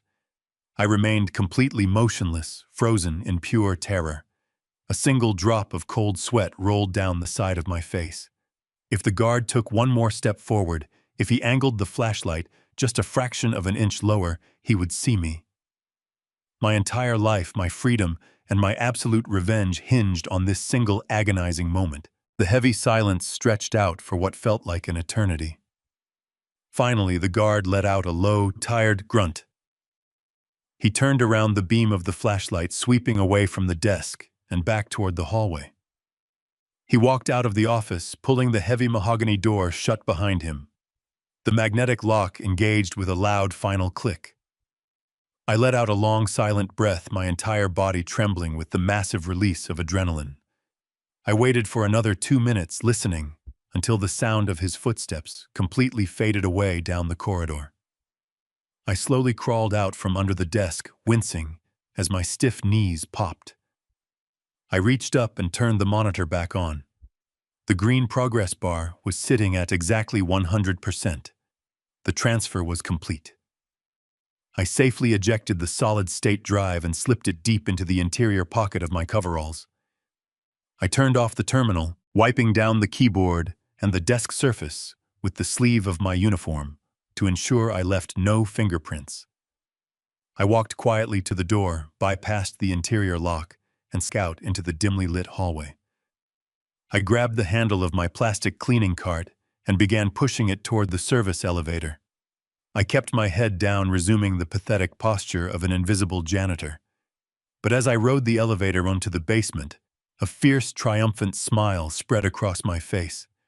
I was walking out of this building with 11 years of devastating secrets safely tucked inside my pocket. The heavy steel door of Michael Gallagher's basement office groaned as I pushed it open. The space was thick with the acrid scent of stale tobacco and old paper. Mike was sitting exactly where I had left him hours ago, surrounded by towering stacks of legal textbooks and empty coffee mugs. He looked up, his bloodshot eyes widening as he saw me walk into the dim light. I did not say a word. I reached into the deep pocket of my damp navy blue coveralls, pulled out the encrypted solid-state drive, and placed it firmly on the center of his cluttered wooden desk. A slow, predatory smile spread across Mike's exhausted face. He cleared the scattered documents with a swift sweep of his arm and pulled a heavy, reinforced laptop from a locked metal drawer. He explained that the machine was completely air-gapped, meaning its wireless network cards had been physically removed to ensure nothing could transmit our findings back to Martin Cole's security team. I pulled up a folding chair and sat beside him. My muscles ached fiercely, and the adrenaline that had fueled my escape from the skyscraper was rapidly fading, leaving behind a deep, hollow exhaustion. But I could not sleep. I needed to see the truth. Mike plugged the drive into the secure terminal. A prompt appeared on the screen requesting the decryption key. I leaned forward and typed in the master override sequence. The system accepted the credentials, unlocking the vast hidden archives of Cole Global. We were looking at a massive digital graveyard containing over a decade of erased corporate history. Mike cracked his knuckles and immediately began writing a search script to filter the internal communications. He targeted the specific 12-month window leading up to my sudden arrest, isolating any direct correspondence between Martin's private executive address and Diane's personal email account. The search took several agonizing minutes. We sat in silence, watching the progress bar crawl across the glowing monitor. Finally, a list of 300 hidden messages populated the screen. Mike clicked on the very first email in the chronological sequence. It was dated 14 months before the federal raid. The subject line was blank. I read the text, feeling a cold, heavy stone drop into the pit of my stomach. It was an incredibly brief message from Diane to Martin. It contained a single attached file and a short note confirming that the installation was successful. Mike frowned, expertly extracting the attachment and running it through a localized diagnostic tool. He let out a sharp, bitter breath and rubbed the back of his neck. He told me the file was an executable payload for a highly sophisticated keylogger. Diane had secretly downloaded malicious surveillance software directly onto my private home computer. Every single time I logged into my secured banking portals from my home office, the keylogger captured my keystrokes and transmitted my master passwords straight to Martin. The sickening reality of their operation began to take shape right in front of my eyes. We opened the next batch of emails moving closer to the date of my federal indictment. The messages painted a flawless, horrifying picture of their corporate coup. Martin had used my stolen credentials to access my private offshore emergency accounts. He systematically routed millions of dollars of illicit cartel money through my personal servers, intentionally leaving a massive, undeniable digital footprint tied directly to my residential internet protocol address. He was not just stealing my wealth. He was meticulously framing me for international money laundering. Diane was his active, willing accomplice. She had provided him with my personal schedule, letting him know exactly when I would be out of the house so he could initiate the fraudulent transfers without triggering my immediate suspicion. They had weaponized the sanctity of my own home. They had turned my private sanctuary into a staging ground for my complete destruction. I sat rigidly in the folding chair, my hands gripping the edge of the desk, so tightly my knuckles turned entirely white. I thought about the thousands of nights I had spent lying awake in a concrete cell, agonizing over how the federal agents had built such a perfect case against me. I had blamed myself. I had agonized over invisible hackers and theoretical security breaches. But the enemy had been sleeping in my bed every single night. Mike continued to scroll through the decrypted inbox, his face growing paler with every passing second. He clicked on an email dated just 3 weeks before the Federal Bureau of Investigation kicked down my front door. The message was sent by Diane. I leaned closer to the monitor, reading the words my wife had typed while I was sitting across the hall in our dining room. She wrote to Martin, telling him to make absolutely sure the federal prosecutor pursued the maximum possible sentence. She explicitly stated that if I received anything less than 5 years behind bars, I would eventually get out and launch a massive legal battle to reclaim my assets. She told Martin to make it 10. She demanded a decade of my life. She wanted me locked away in a cage long enough for her to completely liquidate my estate and disappear into her stolen luxury. Reading those words fundamentally destroyed the very last illusion I harbored about my marriage. The woman I had loved, the woman I had worked 80-hour weeks to provide for, did not just want my money. She wanted me dead in a cell. She had actively advocated for my prolonged suffering just to ensure she could keep her country club memberships and her imported sports cars. The profound, unfathomable cruelty of her request extinguished any lingering trace of mercy left inside my soul. The silence in the basement was suffocating. I felt completely hollowed out, as if a vital piece of my humanity had been surgically removed. But there was no time to mourn. Mike was still navigating through the complex directory of stolen files. He backed out of the email archive and opened a master folder containing Martin's private financial ledgers and personal documents. The screen was filled with hundreds of subfolders, most labeled with generic corporate acronyms. But as Mike scrolled down the alphabetical list, he suddenly stopped. His hand hovered over the computer mouse. He was staring at a hidden password-protected subfolder nestled at the very bottom of the directory. The folder was named J_Med_Records. Mike glanced at me, frowning. He asked why Martin would keep an encrypted directory of Jason's medical history on a corporate server. I shook my head, unable to comprehend it. Jason had his appendix removed in college, but nothing in his past warranted a classified vault.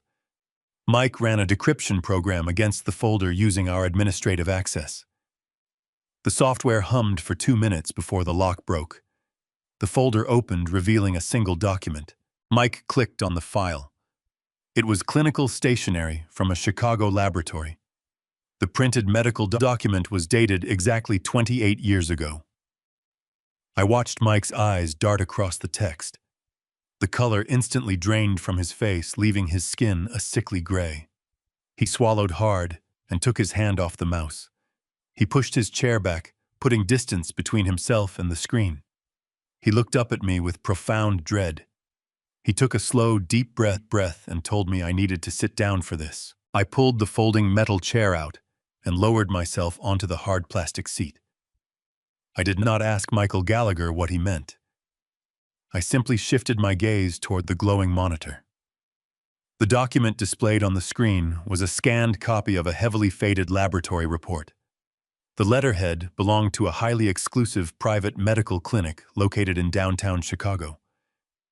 I scanned the top of the page, my eyes catching on the official timestamp, printed in the upper right corner. The test was conducted and finalized exactly 28 years ago. That was precisely 2 months after Diane had given birth to Jason. I felt a strange, detached numbness spreading through my chest as I read the demographic information filled out in the patient fields. The primary subject listed on the report was Jason Barrett, documented as a male infant. The secondary subject listed as the alleged father was not me. The name printed in bold black ink was Martin Cole. I stared at the two names sitting side by side on the clinical stationery. I scrolled down to the bottom of the scanned page where the final genetic analysis was summarized in a single devastating sentence. The report concluded that the probability of paternity was 99.9%. Jason was not my son. He never was. The boy I had proudly brought home from the hospital, the boy I had given my last name, was the biological product of a secret affair between my wife and my best friend. The timeline of their betrayal expanded dramatically in my mind, stretching far beyond the corporate coup that sent me to federal prison. Diane and Martin had not just conspired to steal my money 9 years ago. They had been sleeping together for 30 years. Their deception had started long before the logistics company ever became a massive success. They had built an entire parallel life right behind my back, using me as a convenient, hard-working shield to fund their luxurious, parasitic existence. The sheer suffocating weight of 3 decades of lies crushed down on my shoulders. A flood of cherished family memories rushed into my mind, but they were no longer beautiful. They were entirely tainted, poisoned by the vile reality of what I was looking at on the screen. I remembered staying awake for 3 consecutive nights, when Jason was a toddler, gently nursing his severe fevers, while Diane claimed she was too exhausted to help. I remembered standing in the expansive backyard of the Highland Park estate, spending countless summer afternoons, patiently teaching him how to throw a baseball. I had paid for his elite private schools, proudly sitting in the front row during his graduations, believing with all my heart that I was shaping the future of the Barrett family line. I had worked 80-hour weeks, sacrificing my own health and my own passions purely to ensure that my son would never have to struggle. While I was doing all of that, Martin and Diane were laughing at me. Martin would come over for Sunday barbecues, standing on my patio and drinking my expensive beer, secretly watching me raise his biological child. Diane would smile and kiss my cheek, playing the role of the loving mother, knowing perfectly well that the boy calling me dad shared absolutely none of my blood. Every single family portrait hanging on the walls of that mansion was a meticulously crafted lie.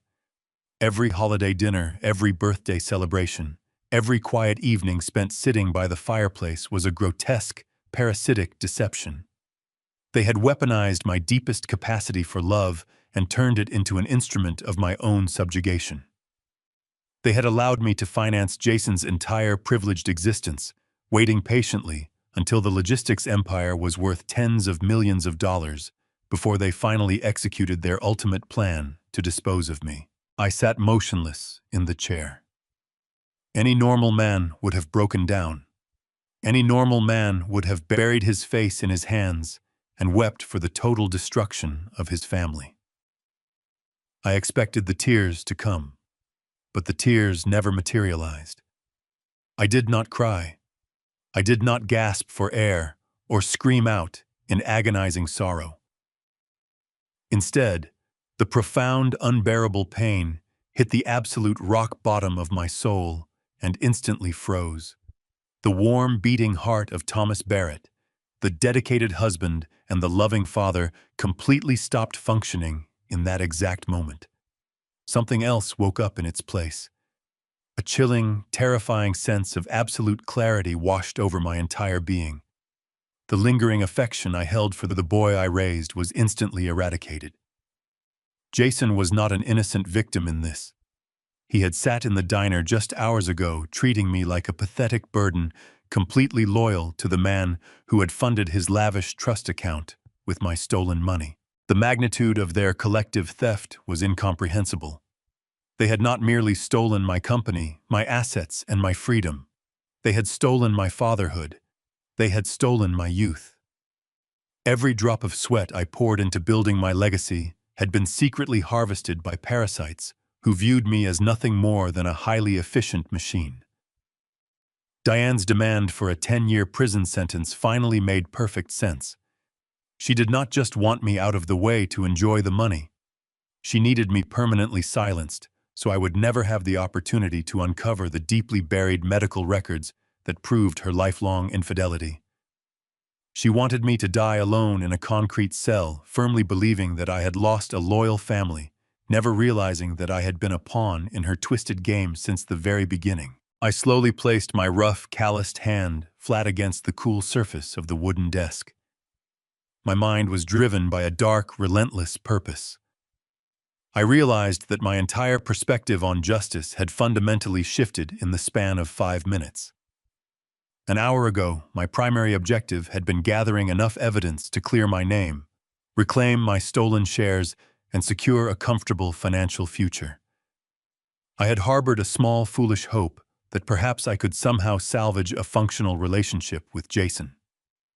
That pathetic, weak version of myself was officially dead. I no longer cared about simply getting my money back. Reclaiming my corporate empire was no longer the ultimate goal. It was merely the first necessary step in a much grander, far more destructive campaign. I turned my head and looked directly at Michael Gallagher. He sat perfectly and completely still in his worn leather desk chair, watching me with deep concern and quiet anticipation. He knew the devastating impact of the document on the screen, and he was waiting for me to shatter into a million pieces. I did not blink. I stared into his tired, cynical eyes with an expression of absolute, terrifying resolve. I kept my voice incredibly low, speaking with a smooth, dangerous calm that seemed to lower the temperature in the smoky basement office. I told him that I did not just want the company back anymore. I told him that I wanted to destroy them absolutely and completely. Michael Gallagher did not flinch at the icy conviction in my voice. He simply nodded, reached across his desk, and poured himself another glass of cheap whiskey. We did not leave his smoke-filled basement office for the next 72 hours. The air inside the room grew incredibly heavy and stale, thick, with the distinct smell of old legal paper and bitter, dark roasted coffee. Despite the grueling physical toll of our prolonged isolation, neither of us felt the slightest desire to sleep. My mind was operating on a level of pure, unadulterated focus that I had not experienced since my early days of building the company. We were no longer planning a standard civil lawsuit.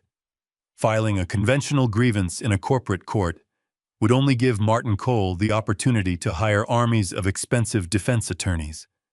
It would allow him to drag the proceedings out for years while he quietly moved his stolen assets into untouchable offshore accounts. I did not want a quiet settlement. I wanted total, absolute annihilation. We needed a weapon that would bypass the traditional legal system entirely and strike directly at the very foundation of his illegitimate empire.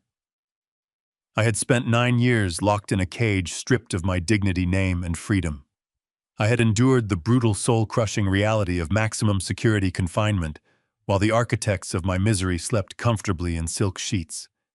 They thought they had successfully buried a weak, trusting fool.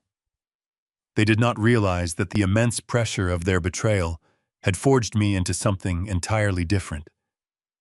We were going to dismantle their perfect lives piece by piece, leaving them with absolutely nothing but the horrifying realization of their own catastrophic failure. On the crisp morning of the second day, Mike pulled a heavy dust-covered cardboard storage box from the very bottom shelf of his filing closet. It contained the original foundational legal documents from the creation of our logistics firm over 30 years ago.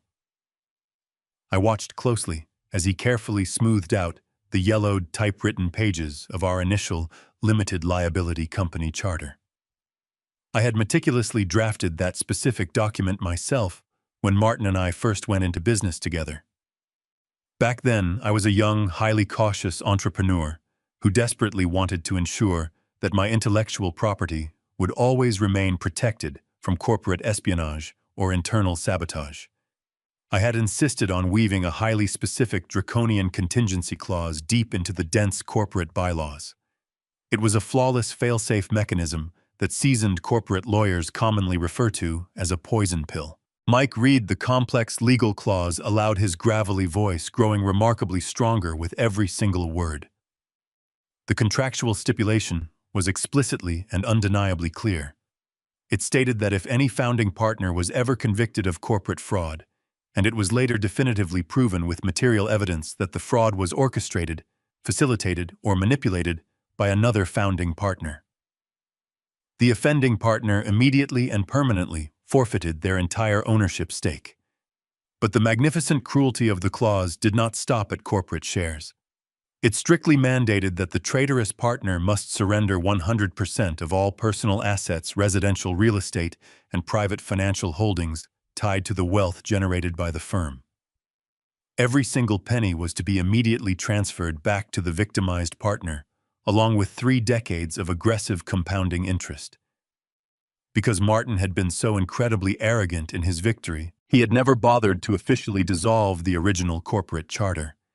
He had simply rebranded the company name to Cole Global, completely forgetting the foundational legal framework that still governed the massive enterprise. The lethal trap I had set 30 years ago was still perfectly active, and Martin was standing right in the absolute center of it. However, legally claiming the company assets was only half of the execution I had planned. I needed Martin rotting in a concrete cell. I pointed a steady finger to the digital press release we had uncovered earlier regarding the $150 million contract with the Department of Defense. I explained to Mike that the massive military contract was entirely serviced using my highly complex patented routing algorithm. Because Martin had formally claimed that intellectual property as his own original creation, in order to secure a massive government bid, he had crossed a terrifying, unforgivable legal line. He had not just stolen money from a private citizen. He had committed egregious, premeditated federal wire fraud against the United States military. Mike grinned a sharp, dangerous smile that completely transformed his exhausted face. He told me he knew exactly who to call. He reached across the desk for his secure telephone and dialed a direct, unlisted number. He was calling Special Agent Reynolds. Reynolds was the exact same federal investigator who had proudly slapped the cold steel handcuffs on my wrists 9 years ago. Over the long years, Reynolds had quietly expressed deep doubts about the pristine nature of the evidence in my case to his colleagues, harboring a profound professional guilt over how quickly the prosecution had pushed for a secure conviction. When Mike calmly explained the new digital evidence we had successfully extracted from the air-gapped server, including the malicious keylogger installation and the undeniable proof of stolen military intelligence, the seasoned agent did not hesitate for a single second. He was overwhelmingly eager to right the absolute greatest wrong of his long career. He promised to assemble a rapid response tactical team immediately and coordinate directly with our bold legal strategy. By the silent early dawn of the third day, our aggressive counteroffensive was flawlessly structured. We possessed the irrefutable digital evidence of the framed conviction, we controlled the lethal corporate poison pill, and we had the full, unwavering backing of the federal government. All we needed now was the perfect, highly visible stage to publicly drop the guillotine. Mike logged into the local high society pages on his encrypted laptop, to track Martin Cole's public corporate schedule. He found the perfect answer almost immediately. Martin was currently scheduled to host a massive, highly publicized black tie charity gala this coming Friday night at the historic Drake Hotel in downtown Chicago. The lavish, opulent event was ostensibly organized to celebrate his new military logistics contract, but the exclusive guest list revealed its true underlying purpose. Martin was planning to use the grand, glittering stage to officially introduce Jason to the corporate elite as the incoming chief operating officer and the sole future heir of the entire logistics empire. I stared at the promotional photograph glowing on the monitor. It showed Martin, Diane, and Jason smiling in their tailored evening wear. They looked like the perfect, untouchable American family. They were preparing to celebrate the culmination of their 30-year deception in front of the most powerful politicians, wealthy investors, and military generals in the city. It was the pinnacle of their arrogance. I stood up from the folding chair, my muscles stiff from the cold room, but my spirit feeling entirely unbroken. I looked at the photograph one last time, feeling a dark anticipation settle within my chest. They wanted a public coronation to validate their stolen kingdom. I was going to give them a public, completely devastating execution that they would remember for the rest of their miserable lives. Friday evening, inside the grand ballroom of the historic Drake Hotel radiated unimaginable opulence. Crystal chandeliers cast brilliant light over hundreds of Chicago's elite. State senators and military generals mingled across the polished marble floor. Waiters circulated carrying silver trays of premium champagne. A live jazz orchestra played an elegant melody. I stood in the shadowed alcove of the grand foyer, watching the event unfold through the crack of the mahogany doors. Martin Cole stood at the center podium on the raised main stage. He basked in the adoration of the crowd, adjusting his silk bow tie with a satisfied smile. He prepared to deliver his keynote address, ready to publicly claim credit for the military contract my stolen algorithm had secured. Sitting at the prestigious head table below the stage was Diane. Draped in a stunning velvet gown, her neck adorned with flawless diamonds my stolen money had purchased, she looked like a triumphant queen taking her throne. Standing nearby was Jason. Wearing a tailored tuxedo, he confidently schmoozed with older defense contractors. He laughed loudly, firmly, believing he was minutes away from being announced as the incoming chief operating officer. They looked completely untouchable. I took a deep, steadying breath. I was no longer wearing the damp gray suit the federal penitentiary had given me, and I was not wearing the cheap navy blue coveralls of an invisible night shift janitor. I was wearing a flawless, custom-tailored black tuxedo designed by Tom Ford. The sharp cut of the fabric accentuated my posture, making me look significantly more imposing than the broken old man they had laughed at in their kitchen. I adjusted my pristine silver cufflinks, feeling the heavy weight out of absolute authority return to my shoulders. Standing immediately to my right was Michael Gallagher. The retired bulldog of a defense attorney had traded his rumpled trench coat for a sharp charcoal suit. A fierce, predatory grin was etched onto his weathered face. He vibrated with the thrill of the incoming slaughter. Standing directly behind us, forming an impenetrable wall of federal authority, were 4 stone-faced agents from the Federal Bureau of Investigation. Special Agent Reynolds stood at the center. His expression was rigid, his jaw locked tight with grim determination to execute the federal warrants tucked inside his breast pocket. He gave me a single sharp nod of confirmation. The trap was fully primed. It was time to pull the lever. I reached out and firmly pushed the mahogany doors wide open. The thick wood swung outward with a loud thud that echoed sharply. I stepped directly into the brilliant light of the grand ballroom, flanked by Mike and the wall of federal agents. The overwhelming presence of our arrival created an immediate physical ripple through the dense crowd. The elegant melody of the jazz orchestra screeched to a sudden jarring halt as the conductor noticed the federal windbreakers stepping into the room. A heavy, suffocating silence instantly descended upon the massive ballroom. The lively hum of hundreds of overlapping conversations died out in a matter of seconds. The sea of wealthy elites, politicians, and military generals physically parted in front of me, stepping back to create a wide, clear path leading straight toward the main stage. The primal human instinct to step away from incoming destruction commanded their movements. I kept my gaze locked dead ahead, staring directly at the head table. Diane turned her head toward the entrance, annoyed by the sudden interruption. The moment her eyes locked onto my face, the haughty, arrogant smile completely vanished from her lips.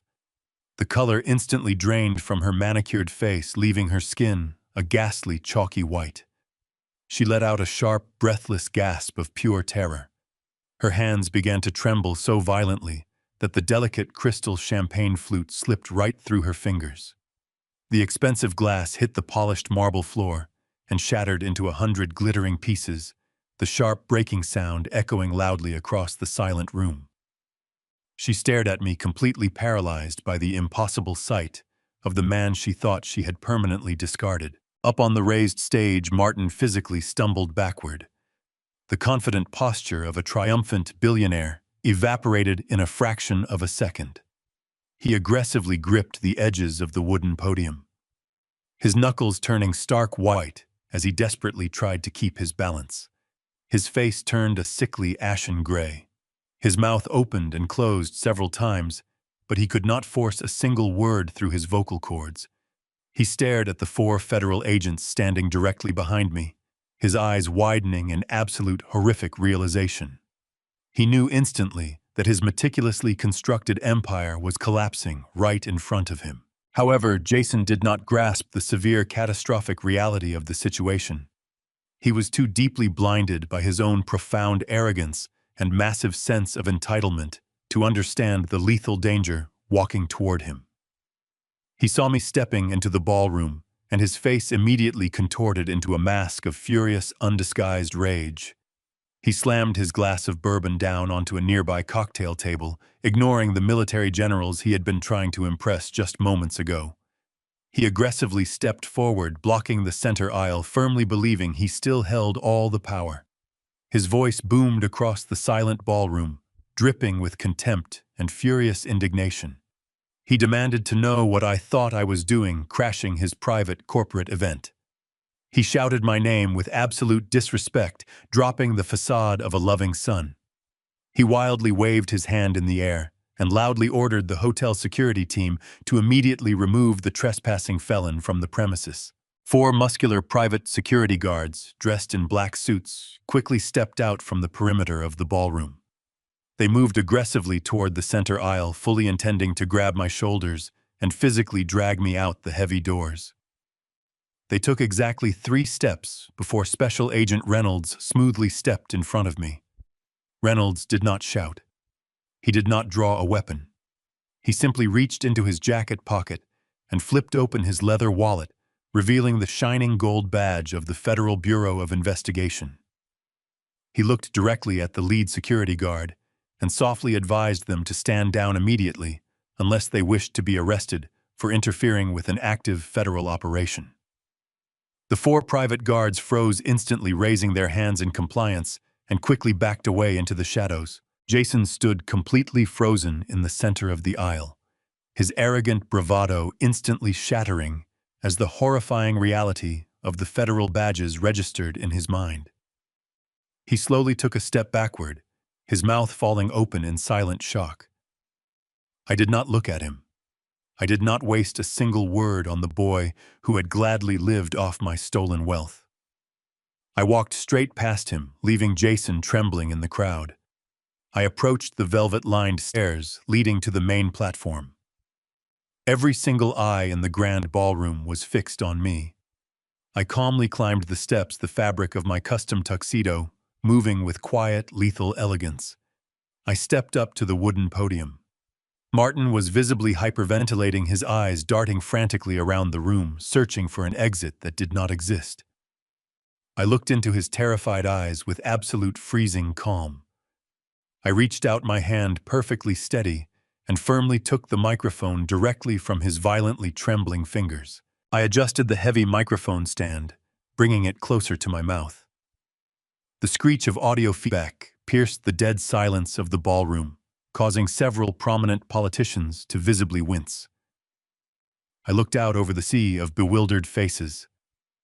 Hundreds of the most powerful individuals in Chicago stared up at me, their champagne glasses frozen in midair.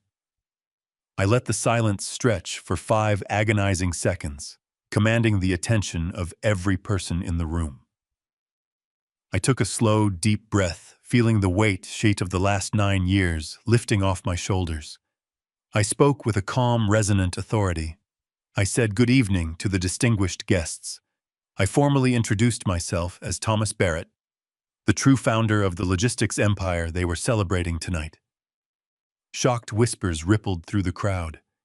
I turned my head slowly, locking my eyes onto Martin Cole.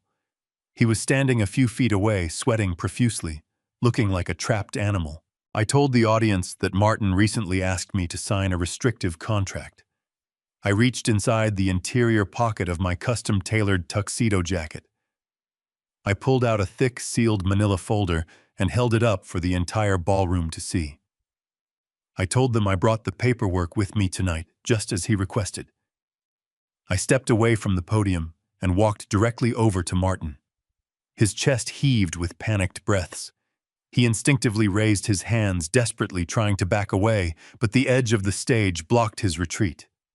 I aggressively shoved the manila folder against his chest, forcing his trembling hands to grasp it. I leaned in close, keeping my voice loud enough for the microphone to pick up every word. I told him the document inside was not a non-disclosure agreement. I told him it was an authorized federal warrant from the Federal Bureau of Investigation. I announced clearly that he was being charged with corporate espionage, systemic wire fraud, and defrauding the United States Department of Defense. The grand ballroom erupted. The collective gasp of 500 wealthy elites sounded like a sudden violent intake of oxygen. Panic flooded the room. Several military generals immediately stood up, their faces flushed with righteous fury, as they realized they had just awarded a massive defense contract to a criminal syndicate. Special Agent Reynolds did not waste another second.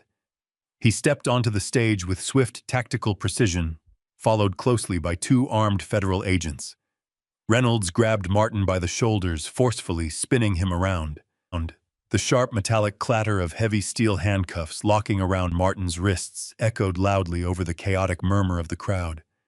Martin's knees completely buckled, his entire empire instantly vaporizing as the agents physically restrained him. Down on the main floor, the facade of untouchable elegance shattered.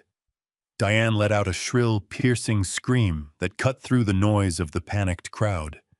She abandoned her carefully cultivated poise and aggressively pushed her way through the bewildered politicians.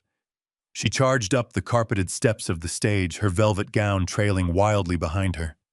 She lunged directly at me, her face contorted into a mask of pure hatred. She raised her hands and violently slapped my chest, her diamond rings catching the stage lights as she struck me.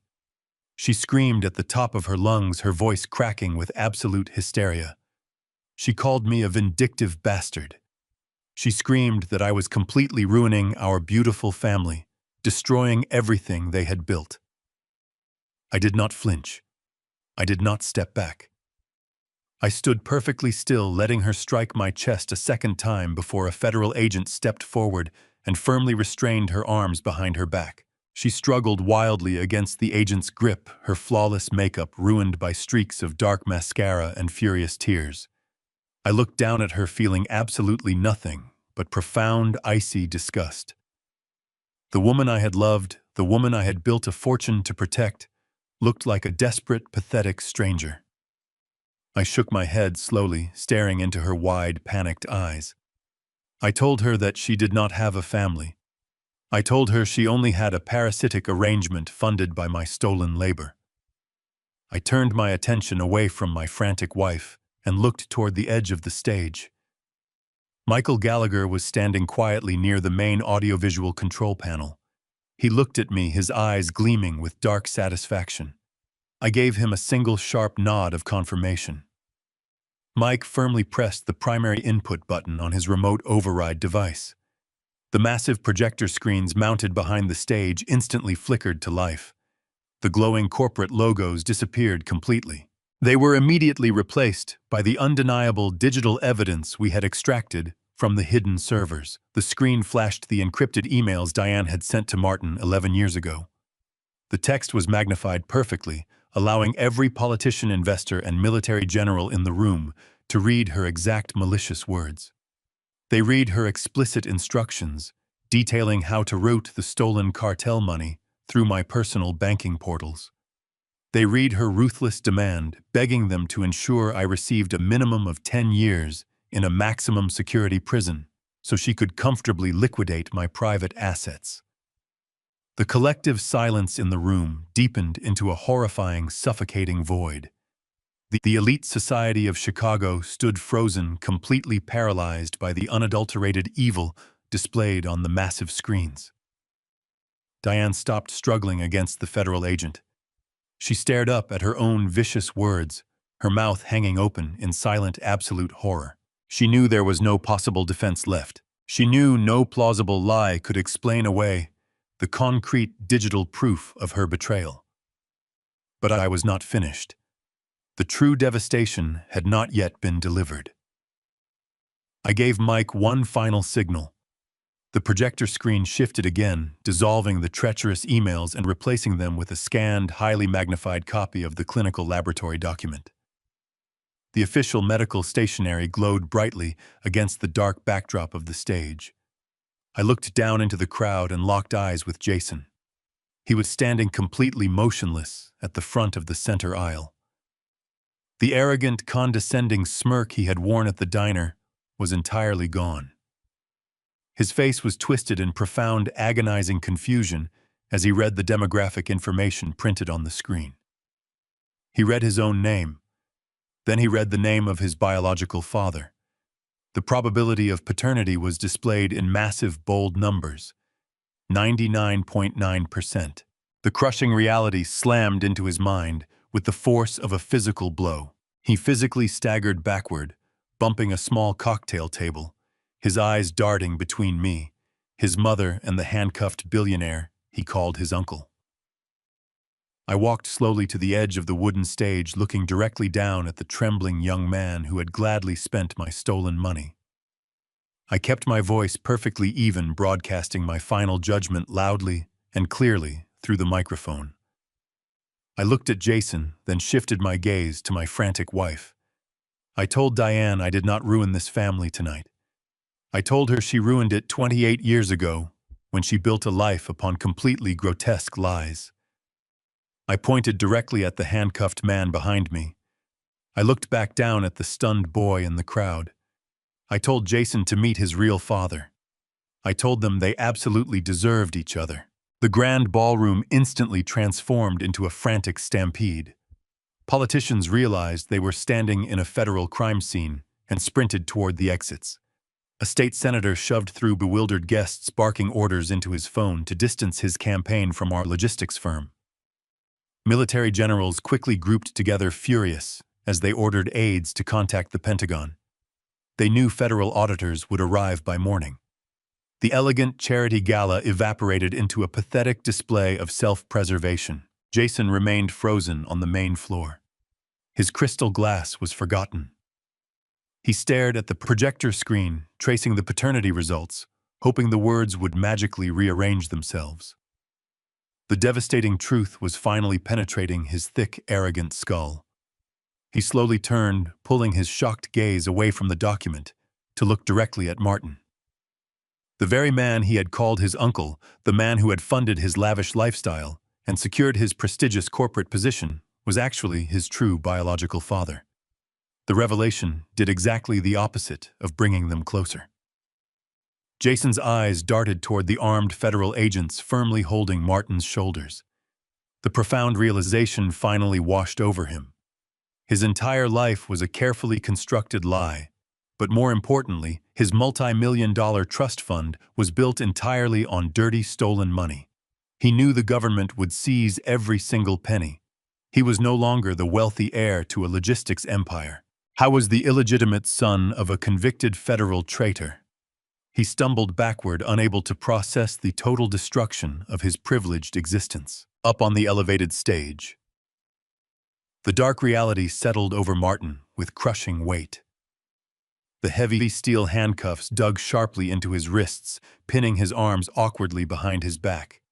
The arrogant, untouchable billionaire persona had completely vanished, replaced by the desperate, frantic pleading of a cornered animal.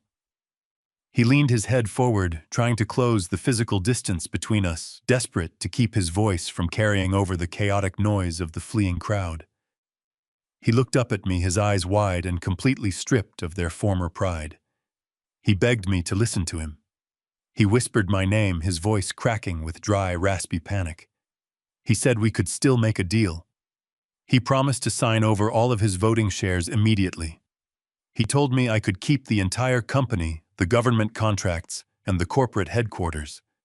He begged me to just call off the federal agents and let Diane walk away without any criminal charges. I was trying to salvage a single piece of his shattered life, desperately attempting to negotiate from a position of absolute powerlessness. I did not step back from him. I leaned in incredibly close, ensuring that my voice would only reach his ears. I wanted this moment to be profoundly intimate. I stared directly into his panicked, bloodshot eyes, keeping my expression perfectly calm and entirely devoid of mercy. I told him he fundamentally misunderstood the situation. I explained that we were not negotiating a corporate settlement. I reminded him of the original limited liability company charter we had mutually drafted and signed over 30 years ago. I slowly recited the exact phrasing of the poison pill contingency clause I had personally woven into the foundational bylaws. I watched the dawning horror spread across his ashen face as I explained the lethal mechanism he had just triggered. I told him that because he was now officially charged with corporate fraud, and because I possessed the irrefutable digital evidence proving he had orchestrated my wrongful conviction, he immediately and permanently forfeited his entire ownership stake. But I did not stop there. I kept my voice low, delivering the final devastating blow. I explained that the poison pill did not just apply to his corporate shares. It explicitly mandated the immediate surrender of all personal assets tied to the wealth generated by the firm. I looked him dead in the eye and told him I now legally owned 100% of the company. I told him I owned the massive estate in Highland Park. I owned the imported luxury cars sitting in his driveway. I owned every single dollar he had desperately tried to hide in his offshore accounts. I told him he had absolutely nothing left to bargain with. He was completely ruined. I stepped back, looking down at his trembling, defeated posture. I told him he was going to spend the rest of his natural life rotting in a federal cell, and Diane was going to be thrown out onto the cold streets. Hearing her name, Diane let out a sharp, agonizing sob. She had stopped fighting against the federal agent restraining her. The absolute finality of my words had broken her completely. The malicious, calculating woman who had orchestrated my imprisonment was gone. She suddenly dropped heavily to her knees, her expensive velvet gown pooling around her on the hard wooden stage. She looked up at me, sobbing real desperate tears this time. The theatrical crying she had performed in the kitchen was replaced by genuine, unfiltered terror. She begged me to show her mercy. She cried out my name, her voice shaking violently. She pleaded with me, swearing that she had absolutely nothing left. She reminded me that she had not worked a single day in 30 years. She sobbed that she did not even have a basic resume, no savings of her own, and no place to go. She raised her trembling hands, begging me to let her keep just a fraction of the marital assets, so she would not be entirely destitute. I looked down at the woman who had shared my bed for decades. I felt no pity. I felt no lingering affection. I only felt the cold, hard satisfaction of total justice. I did not bend down to help her up. I did not offer her a single word of comfort. I simply stepped around her kneeling form, treating her like an obstacle in my path. I looked down at her tear-streaked face and delivered my final response. I told her she should try calling Jason. I suggested that if she asked nicely, perhaps her son would let her sleep on his living room couch. I turned my back on her as she collapsed onto the stage, burying her face in her hands, letting out a loud, pathetic wail of absolute despair. Special Agent Reynolds gave me a firm, respectful nod. He grabbed Martin by the upper arm and forcefully turned him toward the rear exit of the stage. I watched as the federal agents dragged my former best friend away in handcuffs. The powerful billionaire stumbled awkwardly down the velvet stairs, humiliated in front of the very people he had tried to impress. The room was still buzzing with chaotic whispers, but the path to the main entrance remained perfectly clear.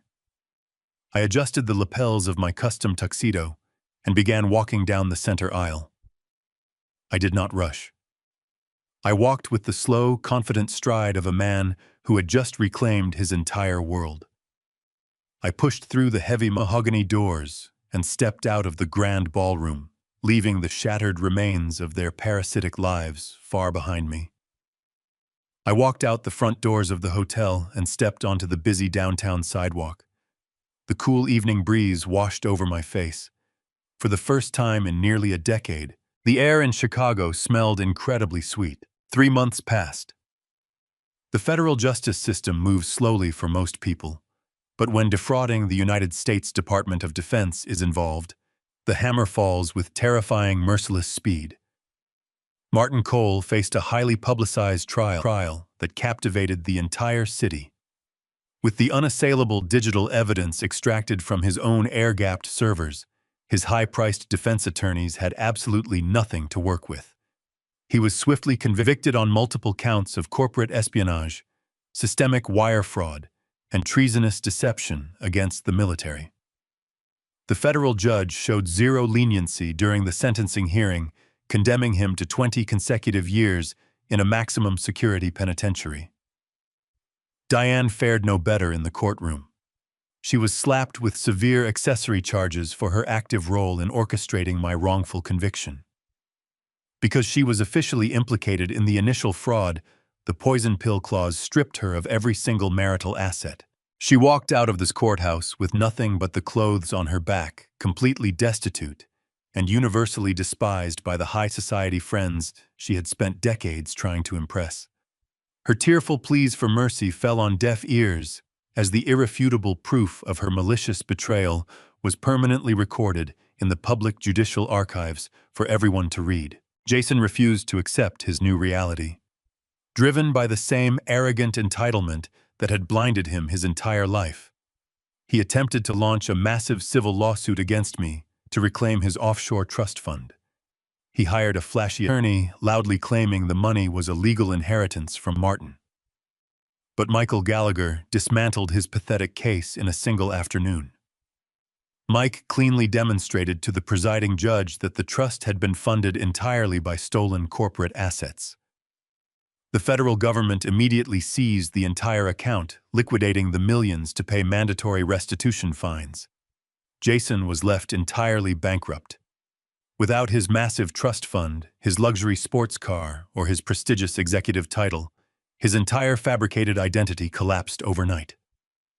The last I heard from my private investigators, he was working as a mid-level shift manager at a big box retail store out in the distant suburbs.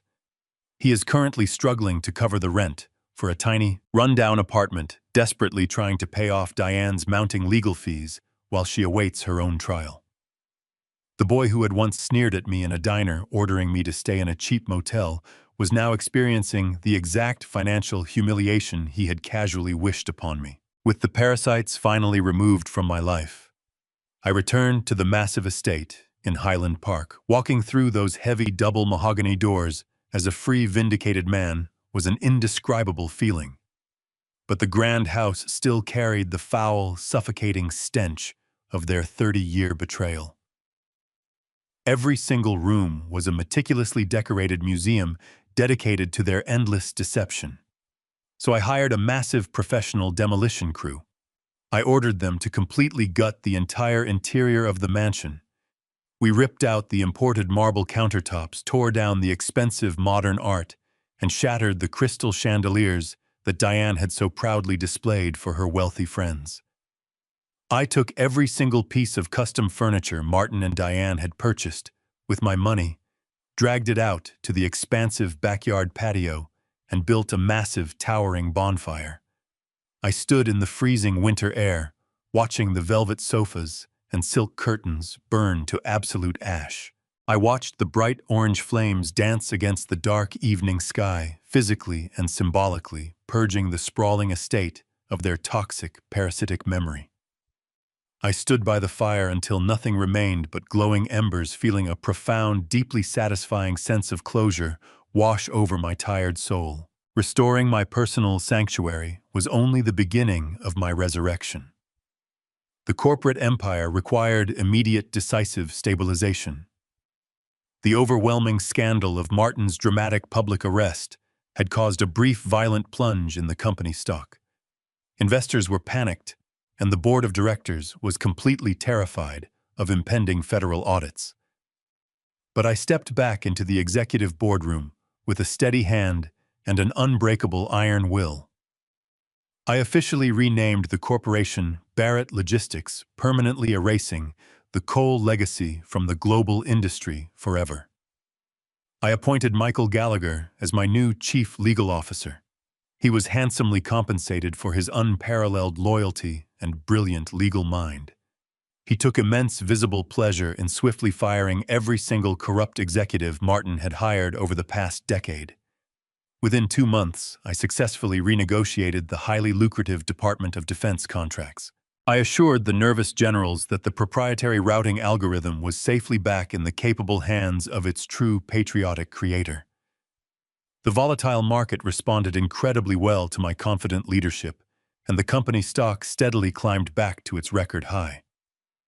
The business community quickly realized that the original visionary had returned, bringing a renewed era of transparency and ruthless efficiency to the enterprise. Now, 3 months after that fateful night at the charity gala, I found myself standing in the sprawling executive suite on the 40th floor. The massive Italian oak desk I had hidden beneath during my covert infiltration was now polished and sitting proudly in the exact center of the room. I walked over to the floor-to-ceiling glass windows, looking out over the sprawling Chicago skyline. The towering skyscrapers pierced the low-hanging winter clouds, glowing brightly against the darkening evening sky. The monumental, crushing weight of the last decade had finally vanished from my weary shoulders. I had walked out of a federal prison with absolutely nothing but a cheap gray suit and a burning, relentless desire for justice. I had faced a billionaire thief, a treacherous wife, and a deceitful son, and dismantled their stolen universe. I was no longer a victim of a broken system. I was the undisputed architect of my own absolute redemption. The corporate empire was finally mine again, stronger than ever. I reached out and gently traced the smooth wooden edge of my executive desk, feeling the solid reality of my triumphant return. The painful wounds of the past were fully healed, replaced by a formidable armor built from undeniable resilience and unwavering determination. The storm had passed, leaving behind a clear, unclouded vision for the prosperous future that lay ahead of me. Every single obstacle they had placed in my path had ultimately transformed into a stepping stone toward my ultimate victory. I had reclaimed my name, my fortune, and my rightful place at the absolute pinnacle of the logistics industry. I took a deep, refreshing breath, savoring the incredibly sweet taste of pure, unadulterated freedom. They had tried to bury me in the dark, but they had foolishly forgotten that I was the one who controlled the light. My legacy was no longer a tragic tale of betrayal and loss. It was a powerful, enduring testament to the sheer strength of the human spirit. I stood tall in the quiet office, ready to face whatever new challenges the world dared to throw at me. I opened the top drawer of the desk and pulled out a small framed photograph. It was a picture of me taken on the very first day I launched this company, standing next to a single rusted delivery truck. I placed the heavy frame back onto the wooden desk. The grueling, agonizing war was completely over. I had emerged as the absolute victor. I was finally truly home. I take a sip of scotch. At 70 years old, society tells you your life is over. They told me 9 years in a cell would break me. But iron is forged in the fire. The amber liquid burns pleasantly as it travels down my throat, serving as a fiery reminder that I am still standing. They expected me to wither away behind those brutal concrete walls. They wanted me consumed by complete bitterness and the cold reality of a life sentence I did not deserve. But they were entirely wrong. Iron is not destroyed in the flames. It transforms. I look at a clean, empty desk. No pictures of a fake family. No illusions. It is a lonely victory, but a pure one. I am no longer blinded by the people I thought loved me. My past life was merely a beautiful lie. It was a carefully constructed facade built upon trust that was entirely misplaced. This fresh reality is stripped of all those toxic shadows. I gaze out across the vast office space. The walls are lined with tall windows that overlook the glittering skyline of a massive city I once ruled, briefly lost, and have conquered again. When the federal authorities first came for me nearly a decade ago, I was completely blindsided. I had built my company from a single rented room into a titan of industry. I had given my son everything. I provided a world-class education, a prime seat at the executive table, and the literal keys to the kingdom. I did not know he was actively using those keys to unlock hidden doors to the criminal underworld. I did not know he was laundering millions through offshore accounts, burying his tracks so deep that the paper trail led directly to my desk. My own son stood in the courtroom wearing the expensive custom suit I bought him and testified against me. He played the tragic, disillusioned son perfectly. He wept convincingly on the stand. He told the jury how he had tried to stop me, how my personal greed had compromised our family name. I watched him lie under oath, realizing in that chilling moment that the boy I raised had died long ago. He was replaced by a ruthless, calculating stranger. I survived the ultimate betrayal not by breaking down, but by weaponizing my patience inside that dark, lonely prison cell. I outsmarted the people who thought they had buried me. The prison yard is a dangerous place for an old man, but it offers absolute mental clarity. There are no corporate distractions. There is only time. I used every single second of that precious time. While my son took over my company, rebranded it, and celebrated his brilliant succession, I sat quietly in the prison library. I read every legal precedent, every financial statute, and every loophole he thought he had successfully exploited. I discreetly reached out to former colleagues who had not been bought by my son's corrupt regime. We communicated in carefully coded letters, slow and deliberate. My son thought he had completely eliminated me, but he merely planted a seed deep underground. He got comfortable. He got arrogant. He truly believed that an old man wearing an orange jumpsuit was no longer a viable threat. That arrogance caused him to start making terrible mistakes. Without my strict oversight, his greed multiplied rapidly. He blindly expanded his illicit laundering operations, bringing in significantly more dangerous clients, getting much sloppier with his corporate ledgers. From my solitary cell, I effectively orchestrated a massive silent audit of his entire empire. Through my highly trusted outside contacts, we painstakingly gathered the digital breadcrumbs my son carelessly left behind. We compiled fake bank statements, encrypted emails, and numerous offshore wire transfers. We slowly built an impenetrable fortress of hard evidence.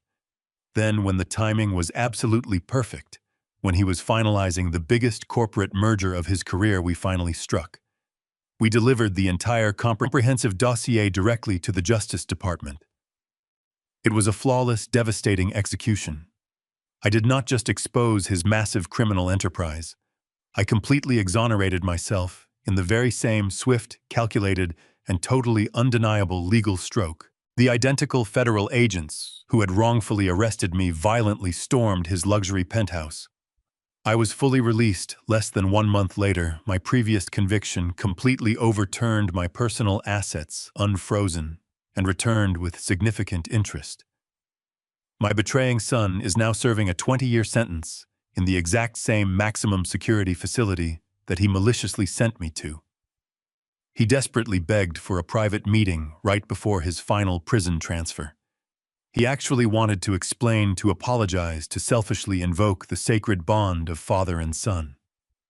I coldly declined the pathetic request without any hesitation whatsoever. The arrogant man who wore my honorable name had permanently forfeited the absolute right to my valuable time. I pour myself another small measure of premium scotch, letting the heavy silence of the massive room wash over me. The cowardly executives who previously turned their backs. The corrupt politicians who suddenly stopped taking my urgent calls, they have all shamelessly tried to crawl back. They constantly send lavish gift baskets and desperately extend exclusive invitations to fancy galas, pathetically pretending the last ruined decade was just a terrible misunderstanding. I happily accept their expensive gifts, but flatly decline their invitations. I simply do not need their fragile validation. I do not need their fake smiles or their incredibly hollow apologies. I have finally learned to rely entirely on my own sharp judgment and my own proven instincts. The company is mine again, completely purged of my son's extremely toxic influence.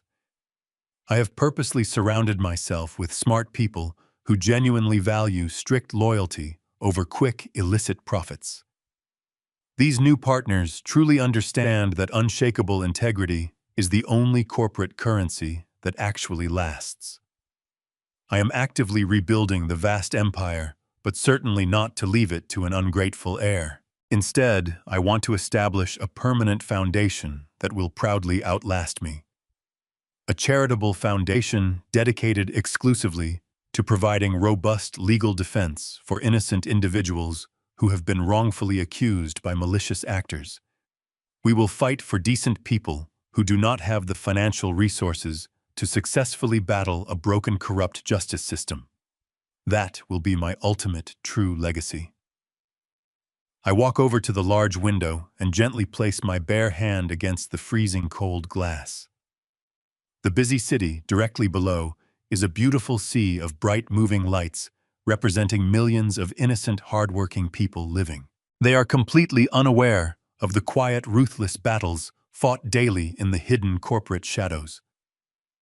I thoughtfully consider the intense, boiling anger that powerfully sustained me during those terrifying first few years inside that miserable prison. It was a fiercely burning, totally destructive negative force. But over time, I successfully learned to effectively distill that wild anger into pure, unbreakable focus. True justice is simply the undeniable objective truth finally brought into the glaring light. It is aggressively reclaiming exactly what is rightfully yours, and happily watching the wicked guilty utterly consume themselves with their own monumental blinding hubris. At 70, my guarded heart is finally at peace. I survived the unimaginable betrayal of a child. I look at my reflection. The deep lines show hardship, but my bright eyes refuse victimhood. I am Thomas Barrett. I lost a decade, but I gained my freedom, dignity, and my empire. Life will sometimes hand you the ultimate betrayal from the exact people you trusted with your life. When that happens, your first instinct is to scream, to break down, to demand why. Do not do that. Emotion is the enemy of justice. Silence is your greatest weapon. Let your betrayers believe they have won. Let them get comfortable in their arrogance. While they are celebrating, you must be working in the shadows, gathering your strength and building your case. Vengeance is not a loud explosion. Rather, it is a quiet, calculated chess move that leaves your enemies with absolutely nothing. If this story resonated with you, please hit the like button and subscribe for more incredible tales of survival and ultimate justice. Have you ever experienced a shocking betrayal from someone you deeply trusted? How did you gather the strength to fight back? Drop your story in the comments below.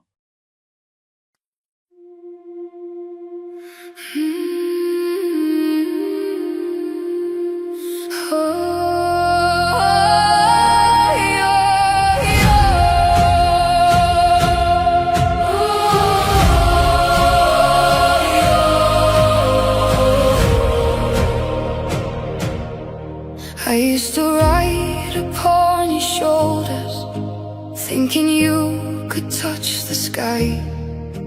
Every road felt less uncertain when I saw the world through your eyes. You were stronger than the mountains, taller than the northern pines. And when the winter winds were coming, you would stand between them and I. Time kept moving like the river, years slipped slowly out to sea. But no matter where life took me, you were always part of me.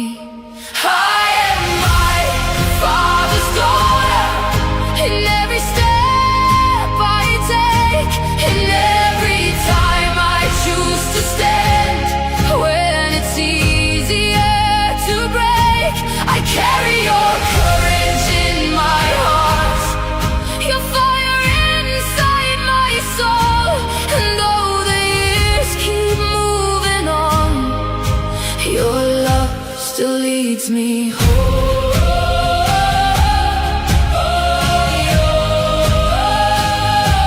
You taught me strength is not in power, but in kindness when it's hard.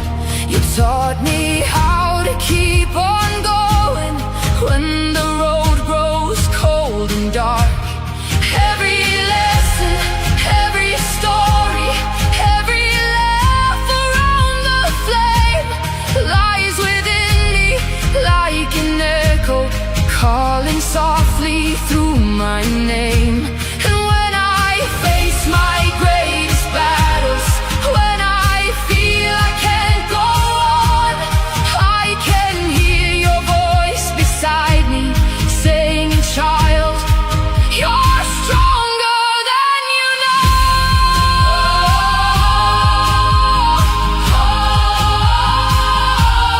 I am my father's daughter, in every step I take, in every time I choose to stand. When it's easier to break, I carry your courage in my heart, your fire inside my soul. And though the years keep moving on, your love still leads me home.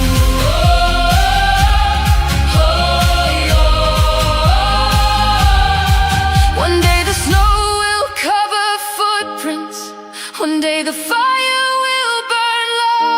But the things a father gives his daughter are the things that never go. Not the gold or not the stories, not the battles that he won, but the quiet way he loved her and the woman she becomes. I am my father's daughter, and I always will remain. Through every triumph, every loss, through every joy and every pain, the world may change around me, the stars may fade above, but I will always carry with me my father's endless love. And when they ask me who I am, I'll smile and answer softly, I am my father's daughter. I am my father's daughter.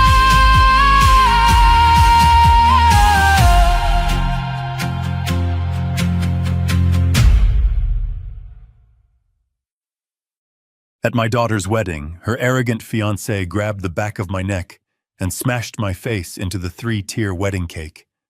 He laughed into the microphone and said, "Try some dessert, beggar. Let us not have people saying I let my father-in-law starve."